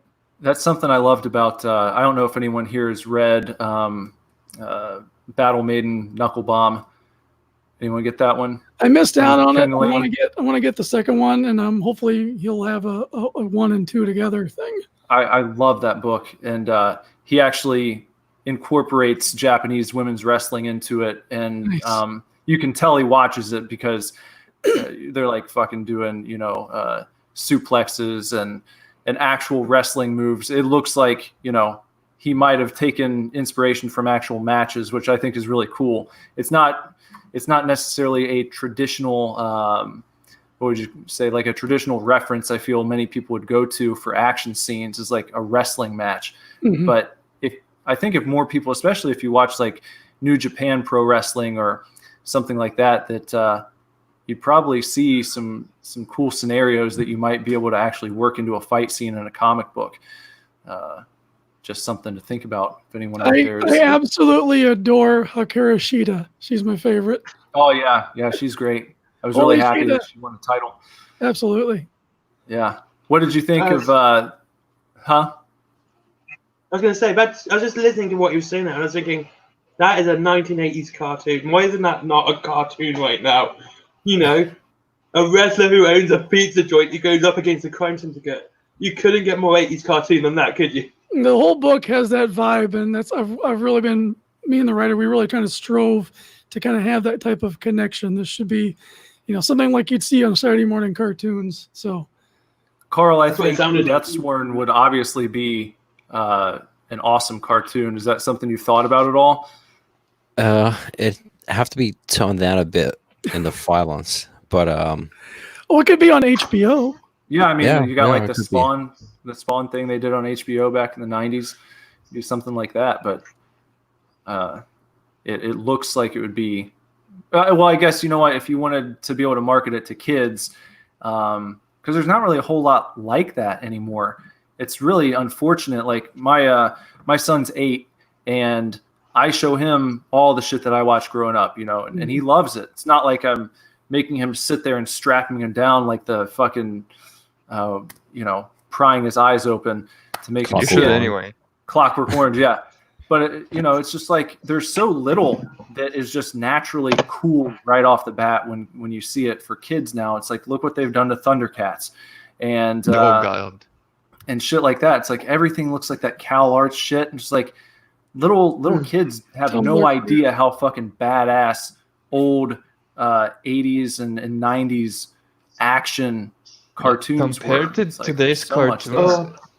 wasn't there a I've got a little- recent drawing of this toucan that had the Steven Universe mouth? I mean, it's a Oh yeah, they fucking redid bird. Toucan Sam for some reason. Yeah, so like, compare why? that to like the Ninja Turtles or the Biker Mice from Mars or whatever cartoon you want. It's night and day. Like, of course, the kid is gonna like the older shit better because it was actually made to be good.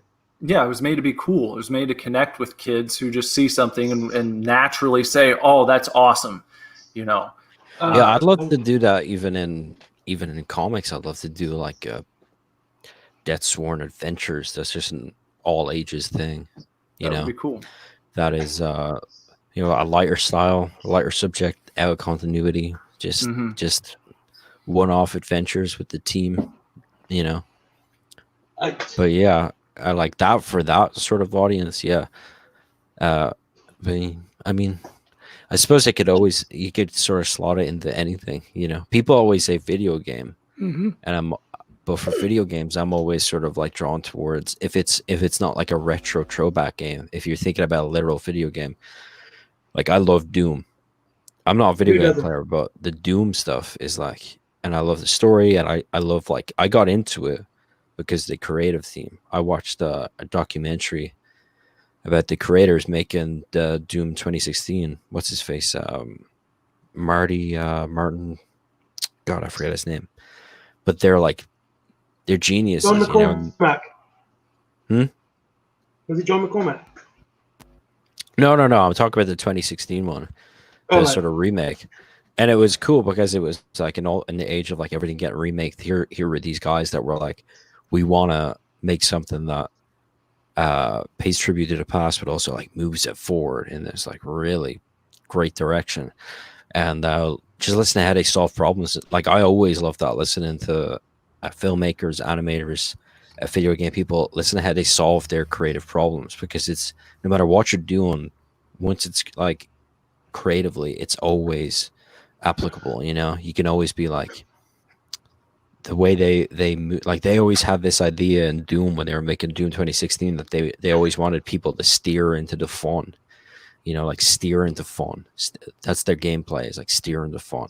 And I was like, that is the comic. That's not the way you should feel when you're reading a comic. Every page has to feel like that you're steering into this story, whether it's dramatic or you're you know, you're feeling anxiety. Oh God, this is going to happen. Whatever it is, you always have to feel. That's your job, is to, you know, you're not an artist, you're not a writer, you're not a colorist, you're not a letterer, you're a page turner. That's your job. It's like, I have to get, you break it down to its basic, like, makeup, and you're like, a comic book is about turning the page. Can I get this person to turn the page? And sometimes it's cheating. You know, I always say that a good page structure is that a page always has to end on a question. You know, and it's that every page turn starts with an answer, and every page ends with a question. And sometimes, whatever rhythm you're in, or whatever, when you're laying in the panels, you don't get to that. You don't get to the question. And so, you know, you do a cheat. You throw in someone's eyes going in a tiny panel, going, whoo, like eyes bugging out. They're turning around or whatever. And immediately you get that instinct of like, oh, what's going to happen? I need to turn the page. Oh, you know? Carl Antoine Dennison said, the media will never target a concept with death in the title to young children. You know, I just call it Adventure Sworn. They might not now, but I mean, again, go back to the 80s and 90s. Mortal Kombat was one of the hugest things in all of, you know, elementary school when I was that age. It's like when that game came out, before it was in, you know, everyone's homes. Like I remember going to the arcade to play Mortal Kombat. That was the game everyone wanted to play. Then when it came out on Sega, who was playing it? Fucking elementary school kids. And that was the big controversy, because everyone knew, even though it's, oh, this is an adult game, all of your friends were talking about Mortal Kombat. Then they made the movies that were marketed towards kids. There were comic books. There was all that shit. So it's just like, maybe the big media companies won't do it now, but that's why we've gone around them. Yeah, they won't let you do it. And that is the point. And I always see CG as that. I always go back to that. No matter what argument people bring us into when it comes to CG, I always say, like, we're Frank Zappa and Dee Snider going up against Tipper Gore. That's what this is. Yeah. This is not a right wing versus left. I am not. There's nothing conservative about that Sworn. Nothing. Like, No, I mean, couldn't pick a less conservative book. Like, you know, so I'm Dee Snider. Like, that's what that Sworn is. It's Dee Snider. It's a guy in drag ripping apart baby dolls on stage. That's what the fucking book is. And I'm going against Tipper Gore. And I always see that because I've done stuff for guys like Wenger, who has books like Super Harem. Super Harem is a legitimate superhero book. It's a legitimate romance superhero book. It's like kind of heartbreaking, you know? And it takes that idea of like, you know, the passionate superhero doesn't just have to be knocking down a building. You know, they can be the same. That doesn't have to be anger. That can also be romance and love and all this other stuff and betrayal.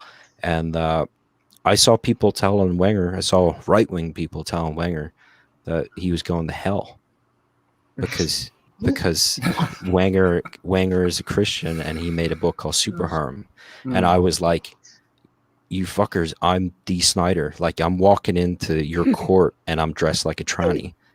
And you got to understand that I'm only doing that so that you put on that face, so that you're shocked. Like, that's the whole point of it. This is performance art. Like, Yeah, I know. I agree with you. And like the whole reason the way I designed Little Red was just to show feminists that what I would be what technically I'm like center right. That would be what they say anyway. And it's a woman who is head to toe in armor. I mean, she's wearing armor. It's not like bikini or anything like that. She's strong. She's independent. And I did that because it's like I wanted to make a comic that I wanted to make, and I wanted to make it look the way I did. And I wanted to just subvert people's expectations. I wanted to make sure that when people read it, it was like, wait, how could someone who's meant to be right wing draw something like this? This is meant to be sexy and stuff. It's like I didn't want it to be sexy. I wanted to look cool. I wanted her armor to look cool. I wanted it to look like she could take a punch. And Eric, do you think there could there be a Dreaded Dinosaur Man cartoon or things marketed to kids? Absolutely. The Dread Dinosaur Man itself is kind of like in the PG-13 realm. So it's already kind of got that middle ground. I have a 3D printer back here that I plan on making toys with. I do have an animation background, so my video for Indiegogo will be kind of like a short episode of He-Man for the most part. I'm trying to go for that look.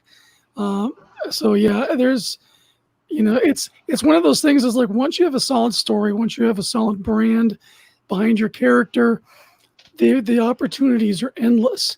And we live in a wonderful time to be a creator. I mean, that's not a hot glue gun machine over here in the corner. That's a liquid resin printer. I can print out prototype ready toys. I've got the skills in ZBrush to make it. I just don't have the time. So it's there's no shortness of plans. It's just the execution. And one of the things that initially drew me to Comicsgate and the multitude of different independent comic things I've tried to be involved with in the past and will be in the future is the only way that we can make war with the corporatism, the corporate machine, is to band together and put out good stuff that the public wants, to have those higher skill sets, to put out and say, to do like what Martin referenced earlier is like, no, that sucks. We're not putting that out. Those are not drawn well pages. That's not getting the stamp of approval. We need to rise to the cream rises to the top, as Macho Man used to say.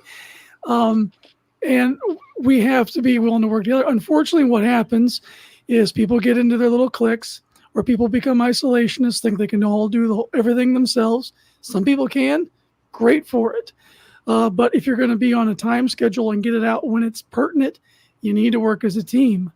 And then heaven help you when money gets involved, you're trying to put the team together, egos, and it all just falls apart. That's why a corporate structure works the way it does, is it's a very top-down, this is what we're doing, everybody's getting paid to do this.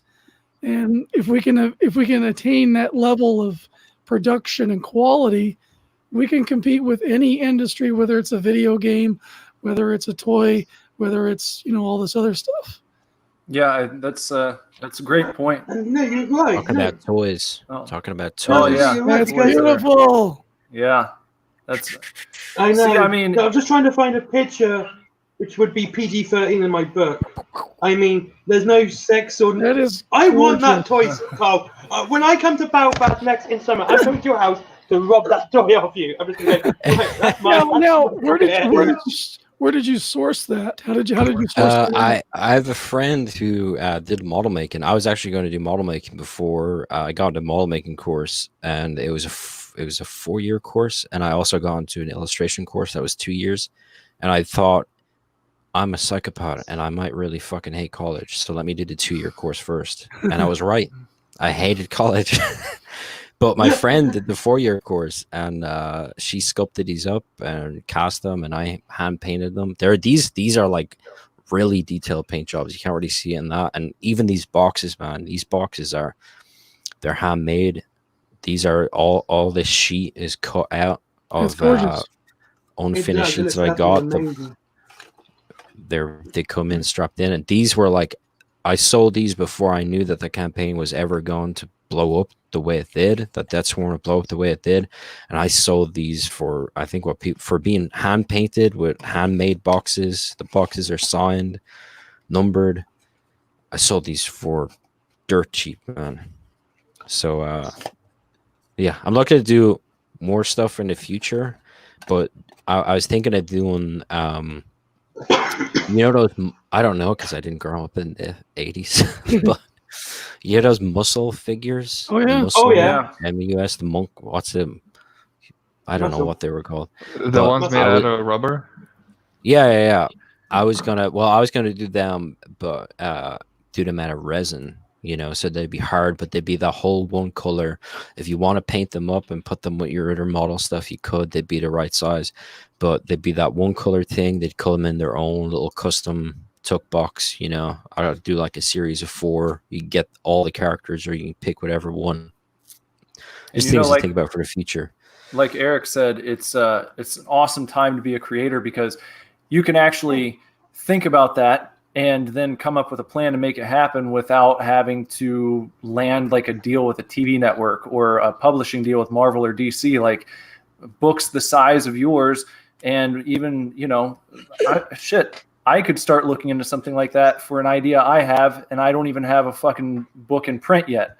It's just like, it's like the options are endless for you. If you are a creator right now, if you have ideas, you can start putting a plan in place to realize them, no matter what it is, because the internet connectivity, the shit and technology that's available to people now at such a cheap price. It's really a great time. And I produced these as well. These are on the campaign as well. Those acrylic ones are gorgeous too. The acrylic figures. And that's that's something else that's going to give that's something that gives Comicsgate an opportunity to go around whatever the mainstream wants to put in place as far as the barriers. It's like, no, you can't make comics that look like that for kids. Or we can't make the cartoons look too rough and tumble. We don't want them to be muscular, or they all be soft and doughy. It's like, no, they don't have to be. We can. The thing to remember about that is it's not just about what's coming out now.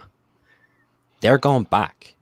Marvel are going back in time, and they're changing their catalog to say to make it represent it. And they're not just doing it to the old John Byrne stuff. They're going back to recent comics, and they're covering up what's her face, the Black Queen, the Black Witch, that X-Men character. They're covering up her underboob, and it's like, man, it's drawn. Netflix does it as well. Netflix did it recently with Back to the Future. With they did the director's cut as well, didn't they? Because they changed the cigarette. They had to fix that because there was an edit for another country, and they just put it on all their platforms, and they got hell for it. Well, they said that was sent to them by Universal. Apparently, from what I read, because I looked into it a bit, they said that Netflix doesn't make any cuts, but they used the wrong version, and that I guess goes back to Universal sending them that one. So, but it's still fucky. It's something that shouldn't happen, and they've fixed it since then, which is nice. But it's not going to happen everywhere. It's not going to happen with. Like Carl's talking about with Marvel and DC, like once they've made those changes, that's going to be the way it's printed now. So yeah, I thought one of the biggest in DC, because everybody thinks they kind of think DC is free of all this bullshit. Like all of the two Marvel DC is clearly better.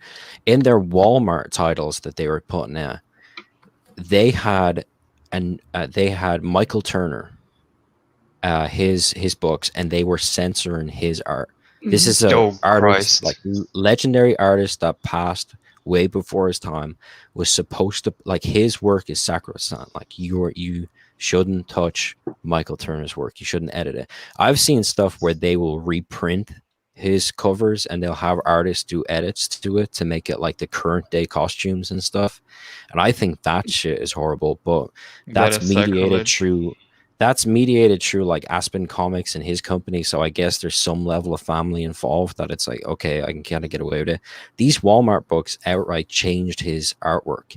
And in the same comic where they removed cleavage and they removed ass, like they literally removed human anatomy, in the same book they had Lex Luthor shoot Lois Lane at point blank in the first page.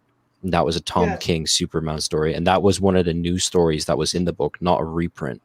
And it's like, what, like, I can understand if you had a playing field. Like if you were like, here's the rules, but I don't know what the rules are.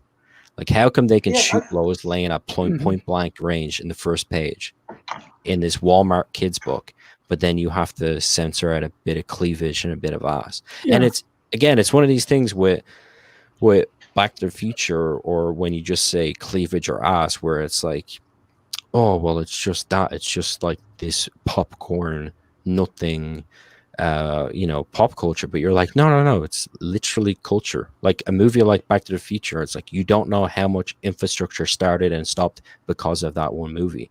Lives that were made successful, lives that were made completely bankrupt. Like these things are literal culture. And the reason why they do that is why a guy like me, I'm 22 years old. My entire energy should be focused into getting my portfolio approved and getting a job on a mainstream title. I've gone the completely opposite way, to the point where I'm like, no, I will stand here and I'll criticize this entire institution. And the reason is because my childhood dream was to draw Wolverine. You could not convince me to draw Wolverine today. It's like Wait, someone you don't want to draw Cyclops' boyfriend? Yeah, it's like someone takes the Pieta and takes a sledgehammer to the Pieta until it's dust, and then snorts the dust and shits at a pebble, and then gives you the pebble and says that's the Pieta, and you're like, no, it's not. That's not Wolverine. I don't want anything to do with that, Paul. Well, I was just thinking about that. Like all those characters that I grew up loving, that so many people grew up loving for so long, have just been made. Like when I think about them now, I don't think that those characters are like cool, so to speak, which is a fucking problem, because your comic book characters need to have that reaction. You need to be able to look at a page. A kid needs to be able to open up a comic and just say, oh, cool. Like I couldn't fucking grab one title off of a shelf on a given week that I open up and I feel impressed by what I'm seeing. Very rarely does that happen. And for a visual medium like comics, like it reminds me of when we used to bring Spawn to school, and it's like you're dealing with kids who a lot of them didn't even know the fucking story, but they'd go and buy the comic and then bring it to school and show their friends, oh, look at this fucking page. Like you don't get that anymore. And like I said, that's bad news for a business that's based on impressing people and not you're only going to get by for so long on pity buys, or people who are continuing to buy it because they've been collecting a title for however many years. Like at a point, it's not going to be worth it to them anymore because it's not even the same fucking thing that they started with. It becomes so unrecognizable compared to the thing that they love. They don't even consider it that thing anymore. Yeah, the pity buy is something that I detest. Like this entire, it's so strange that this entire industry is seen as a charity. It's so unappealing. It's like nobody wants to think of their entertainment as charity. And it's seen as a charity to the point where to level mild criticism at an industry which is playing around with literally billion-dollar intellectual properties. Like they're playing around with fictional ideas that could buy and sell me. To level any criticism at that is to admit that you are basically one of the worst people on the face of the planet. And to be met with that, reaction that like, oh, you leveled some criticism at $1 billion industry. You're one of the worst people I've ever met. And it's like, what world are you living in where that's what it is? I tell you what, this actually annoyed me because I'm a big fan of The Darkness, and I remember when like Strang was first cut out, and it just made me giggle. And I don't know if you can see that in there, but that way, you see where I tried to make it quite violent. You can see that. It's a little hard to see. Hold on, let me blow it up here. Full screen it. Can I do that? How do I? Hold on.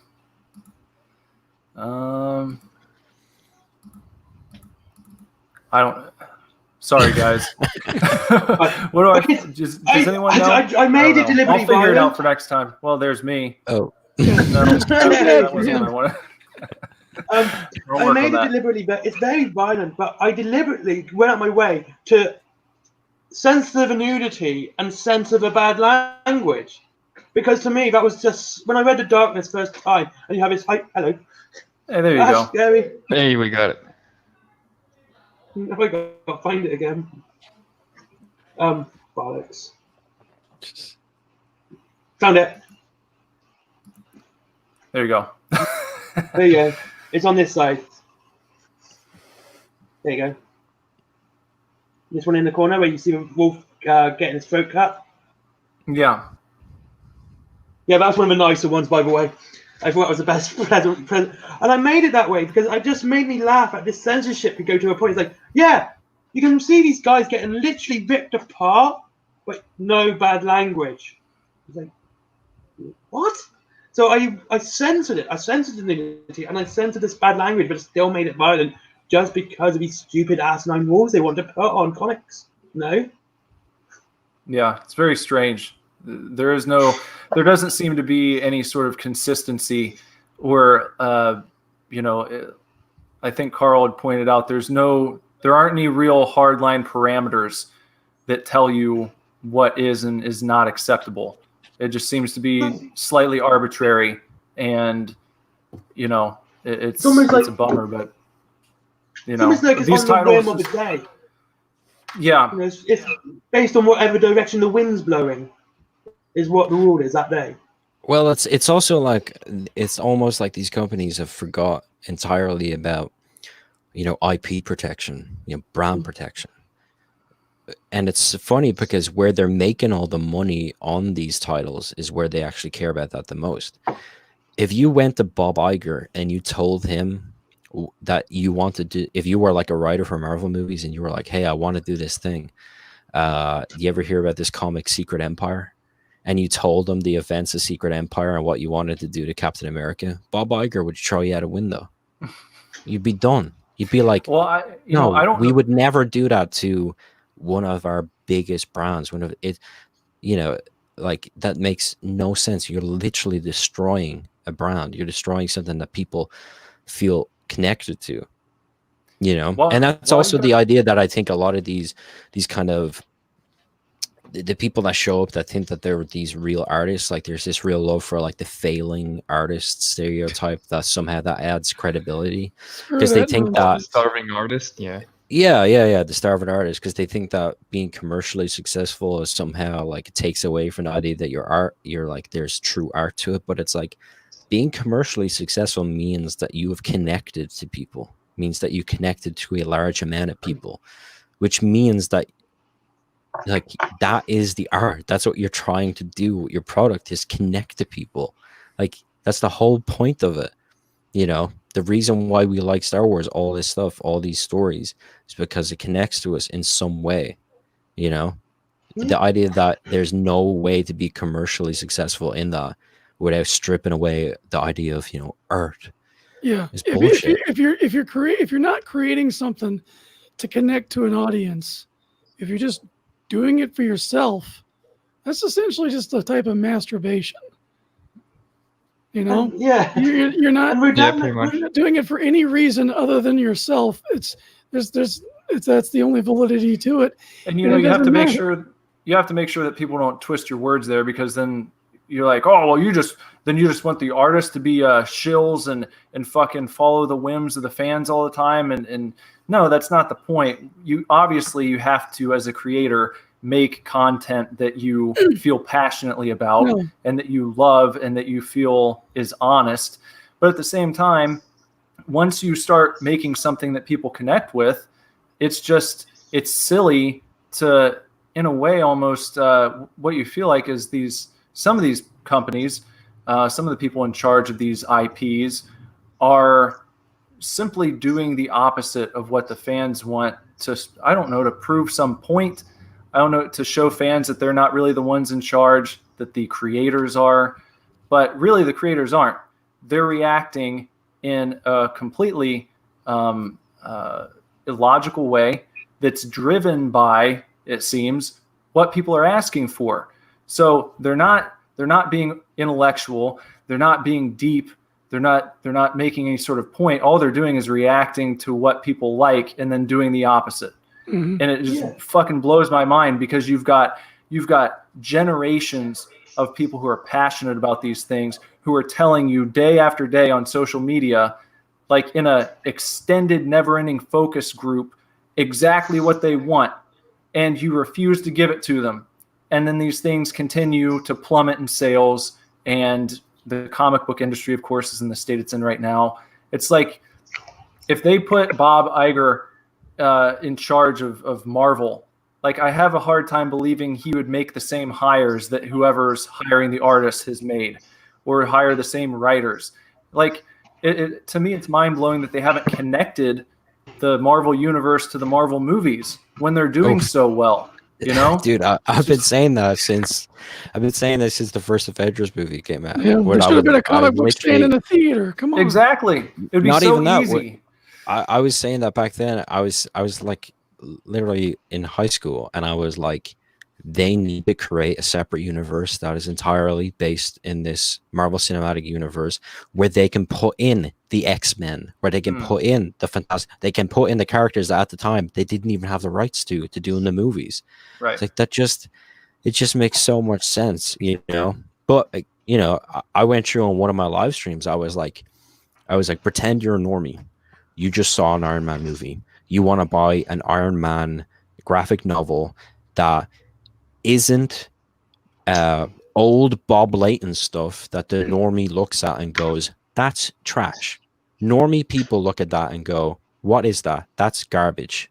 Like they go, it's flat colors, the illustrative technique, everybody looks like their grandfather in the 1970s. They're like, normies don't want that. The people that find this stuff fashionable, because that's the people that you want to convert, the people that think this stuff is fashionable.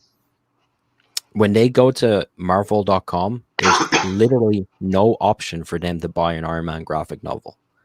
They can buy an issue, and if they want to buy the issue, they can either buy it digitally, or they can look up a store finder to find a local store, which they have to contact through email or phone.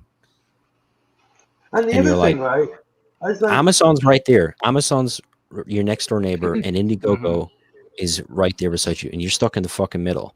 And like, you know, this is not going to end well for you. You should have an entire page on the Marvel.com site that starts off with a modern graphic novel trade paperback collection of Iron Man books that a normie would look at and go, that art stands up to the presentation of all the video games I play, you know, X-Men, Iron Man Extremis, you know, have that up there. They'd go, wow, how many pages is that? Wow, it's all this beautifully illustrative art. Okay, I'll buy that. It comes in a week or so. And then they can start working through the list. Then they can go into the history. Oh, what's the Bob Layton stuff? What's that stuff? What's that? You know, they can get through it. But they haven't even taken that step. It's like, that's the first thing. The first thing I'd do is I'd say, why do you have an office in New York? You can have an entire distribution center in the Midwest for the same price. Why are you doing this to yourself? And not only that, if you think about it, normies, I'm sounding quite slightly hypocritical here because this is something like preferred trade paperbacks. They want something to put on a bookshelf. And you know, but they can just go up to the bookshelf and look at it. If you've got a comic book collection in a long box, you've got to check through all of them. But if you've got your trade paperbacks side by side, you go, well, that's the one I want to read now. You know, you can just take it off. And well, that's why I buy trades anyway. So yeah, but again, there's always an evolution towards this, you know, that they're getting the trades, and then they get into they start to understand. Again, it's like they look at the Bob Layton stuff and they go, that's garbage, and then they work through it, and they start to, you learn by reading it. You learn that most people don't understand illustrative technique. You know, they don't look at stuff and like normies don't look at stuff the way an artist would look at stuff and go, oh, that artist is being colored flat there because the colorist is trying to show off the inker's illustrative techniques, you know, rather than someone that would be like, oh, that colorist is really rendering out all the shades and shadows on that image because he's trying to, because there was barely any illustrative technique. There's just the image itself, you know, like that's Sean Gordon Murphy versus Esad Ribic. That's that exact argument there. Sean Gordon Murphy's colored super flat. Why? To show off his illustrative technique. I think he could be more rendered out because he'd look like a Pixar movie if you look at the proportions he uses. Esad Ribic, very realistic, but he doesn't ink his stuff anymore. He only works on a pencil or deadline. He doesn't do a lot of background stuff, and he lets the colorist bring out all that rendering, bring out all the atmosphere and the shadows and the shading. People they learn that through reading that, and just like they learn to appreciate the illustrative techniques and they get into the art of it, they get into the idea of collecting it, they get into the idea of issues, they get into the idea that, hey, there's value in collecting these 20 pages because of a specific cover on it, because I appreciate that cover. And you get to grow and nurture that audience, and they've done nothing to do that. It's like... Well, and the thing is, what you're talking about is just like the comic book industry itself used to have that, going back to the idea of the elevator pitch. It was the just comic book that looked badass, that you didn't have to know anything about, that you would just see it and your eyes would be fucking drawn to it because you're a human being, and it just pulled you in. It's just naturally pleasing to look at. And then once you pick that up, like you said, from there, you can dive into the medium as deep as you want to go. And it's nearly bottomless because of all of the different styles, the different artists. There's just so much that you can learn about. And like learning about one artist will lead you to another writer, and that writer leads you to another artist, and on and on. You get into different styles and different genres. But some people don't want to go that deep. But they'll never get into it if they're never drawn in, if they've never seen anything that is worth just looking at. They're not going to take the time. I always point to the idea of like Hush, Batman Hush, right? That is like that's a gateway drug to comics, right? One of the big reasons is because you'll walk into any bookstore, go to any graphic novel section, you'll find Batman Hush. It's perennial. It always sells. These books always order Batman Hush. Why? Because it's Jim Lee drawing the definitive version of Batman that everybody has copied since he drew it. And it features every single character in the Batman myth, right? So if you're a kid, you're a guy, you're anyone that wants to get into comics, you go, well, there's a graphic novels. I think they sell them in my local bookstore. You go to your bookstore, go to graphic novel section, you find this thick book. It's illustrated beautifully. Jim Lee has mass appeal. You know, he's just that mass appeal artist. Everybody loves him. And you flick through it and you go, I know all these characters. I know everything about it. This is the definitive Batman for me. And Jeff Lee, the way Jeff Lee wrote Batman into that point, to the point that he was broken to the, he was going to murder the Joker, that even Commissioner Gordon had to step in and say, if you do this, I will have to arrest you. I have no choice. Everything he goes through reinforces the concept of Batman even more. Yeah, and more. Even the idea that it gives you a history lesson of all the Robins, gives you a history lesson of all the characters, it goes back in the past, everything. But the thing I never understood is that who has the bigger catalog of Jim Lee material? It's Marvel. Now, DC have this perennial that is Jim Lee's Batman, this Jim Lee Hush. You go to a bookstore, I want to see Jim Lee's X-Men. I want to see X-Men 1991. That didn't come out, and I was born in 1997. That came out in 1991. I fucking love that series. I have that series. I have it collected. I have it a recolored collected edition that you can't find printed anywhere anymore. It's not on shelves no more. And I have the single issues of it. If you become a Jim Lee fan, because that's what they're getting taught by reading this, they go, that's Jim Lee's Hush. They become a Jim Lee fan. If you're drawn to comics, you're naturally more creative than other people because you're into the aesthetics. You're going to be into the art of it. So you're probably going to be drawn towards drawing. So you want to follow an artist. Why doesn't Marvel have the definitive X-Men edition by Jim Lee out there that's recolored in this beautiful, modern day edition out there that's going to be a perennial in every bookstore, let alone comic book store? It's just not their game plan. That's not what they want to do. You know, but And if the you look, stuff it that you wasn't- do see at comic shops, I mean, I can tell you that you know, my local store that I was visiting, you know, weekly before all this stuff happened, that I've been going to for years, it's like I see the same fucking graphic novels on the shelf week after week after week, and they don't move. But then I'll have a conversation with the guy who runs the place, and this happened several months ago, where I had just happened to ask if they had any individual Spawn issues, and he's like, "Oh man, we can't keep Spawn in stock right now." He's like, "Anytime someone brings it in, it's gone within a day." No Spawn graphic novels at all, like none ordered. I've never seen one there, and it's just like, why don't you guys put things on the shelves that people are actually asking about, that you're telling me people are looking for, but then you've got fucking Squirrel Girl on the wall, and you know, all these graphic novels that no one gives a shit about because they didn't read the individual issues. Why do you think they're going to come in here and they're going to buy the collected version now? No, I agree. And like if you go into like if you talk to people who read a lot, it's like you'll get people go, "I like this author," and they still go straight. If it goes like I like Dan Abnett. It's what got me into that's what got me into Guardians of the Galaxies, because I read his 440k stuff and I saw his name. I went, that's good stuff. So honestly, and I saw his his Guardians of the Galaxy stuff, and I picked it up. And that's the other thing. You'll see this. It's like, oh, they'll see the artist and they'll see what else they worked on. Like I liked Mark Silvestri's, not his dark. What was it? But it got me to the darkness because I saw his name when saw his artwork, and I went, oh, okay. What else is there? And I saw the darkness. Went, well, this is a lot better. I like that, And this is why it's important to have the good stuff out there front and center. Even if it isn't, like the old, like you said, Bob Layton and all that. Get the good stuff front and center. When people can see it and go, oh, they might go, the story's not great, but I like the characters. What other X-Men stuff can I see?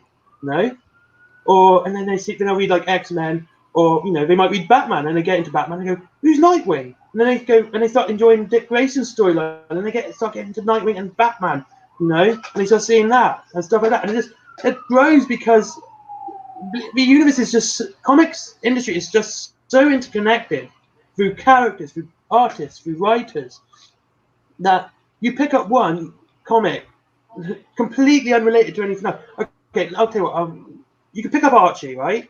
You start reading Archie, and then you see Archie versus the Punisher, and you go, wait, what? You pick that up, and you start enjoying the Punisher as a character, and you go through, and then you go, oh, Garth Ennis wrote this well. Then you go to the Preacher, You've gone That's from how it Archie, works.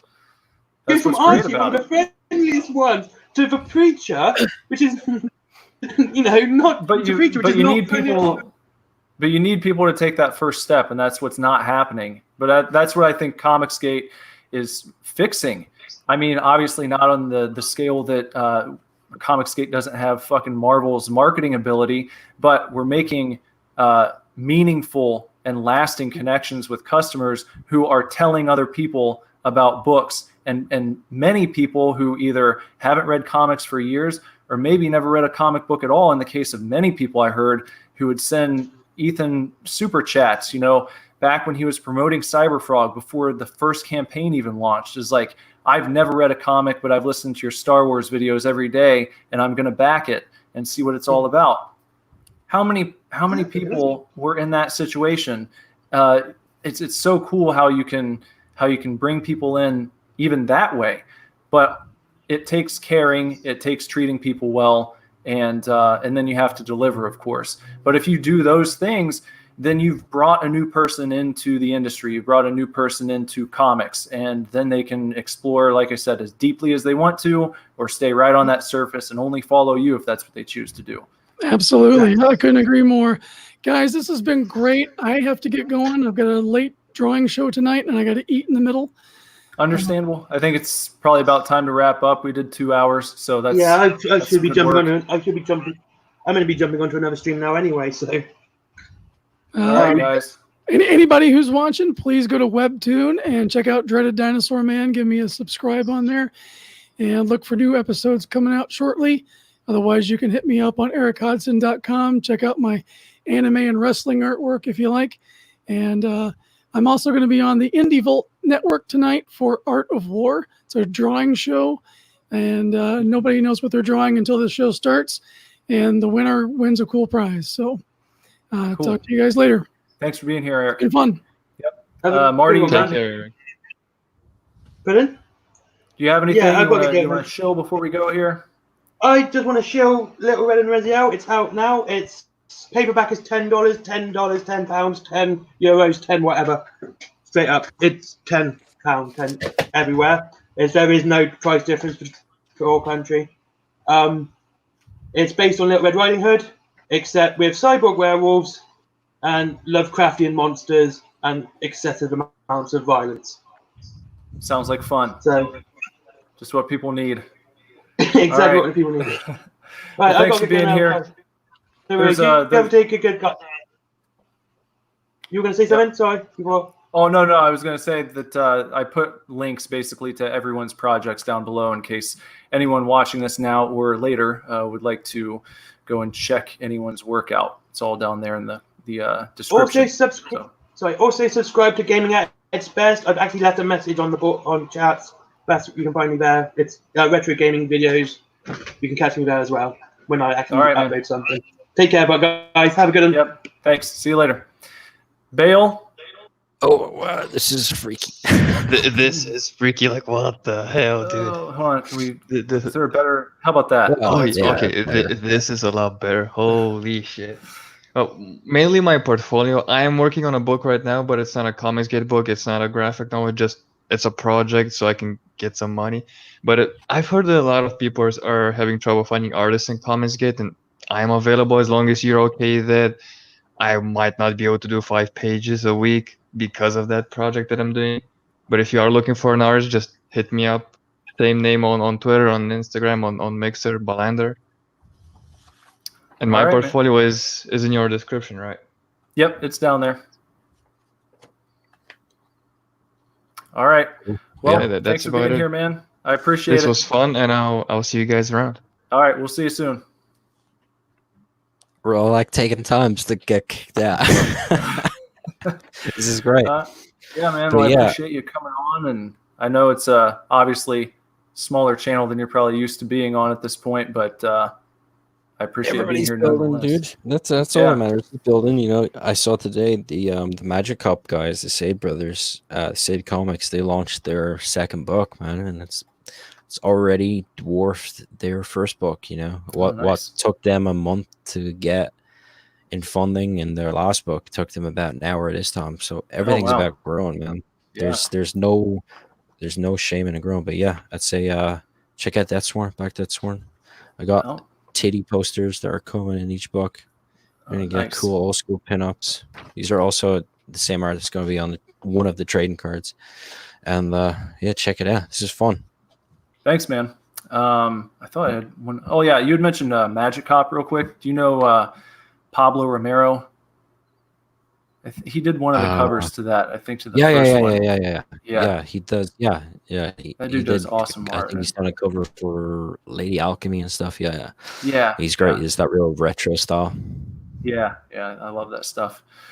All right, man. Well, hopefully you can come back sometime soon, and we'll do this again. Definitely. All right. Man. Chill. Everyone, thanks for watching. Thanks for being here for the very first Skeleton Crew live stream on the Super Divorce YouTube channel. Take real good care. Bye-bye.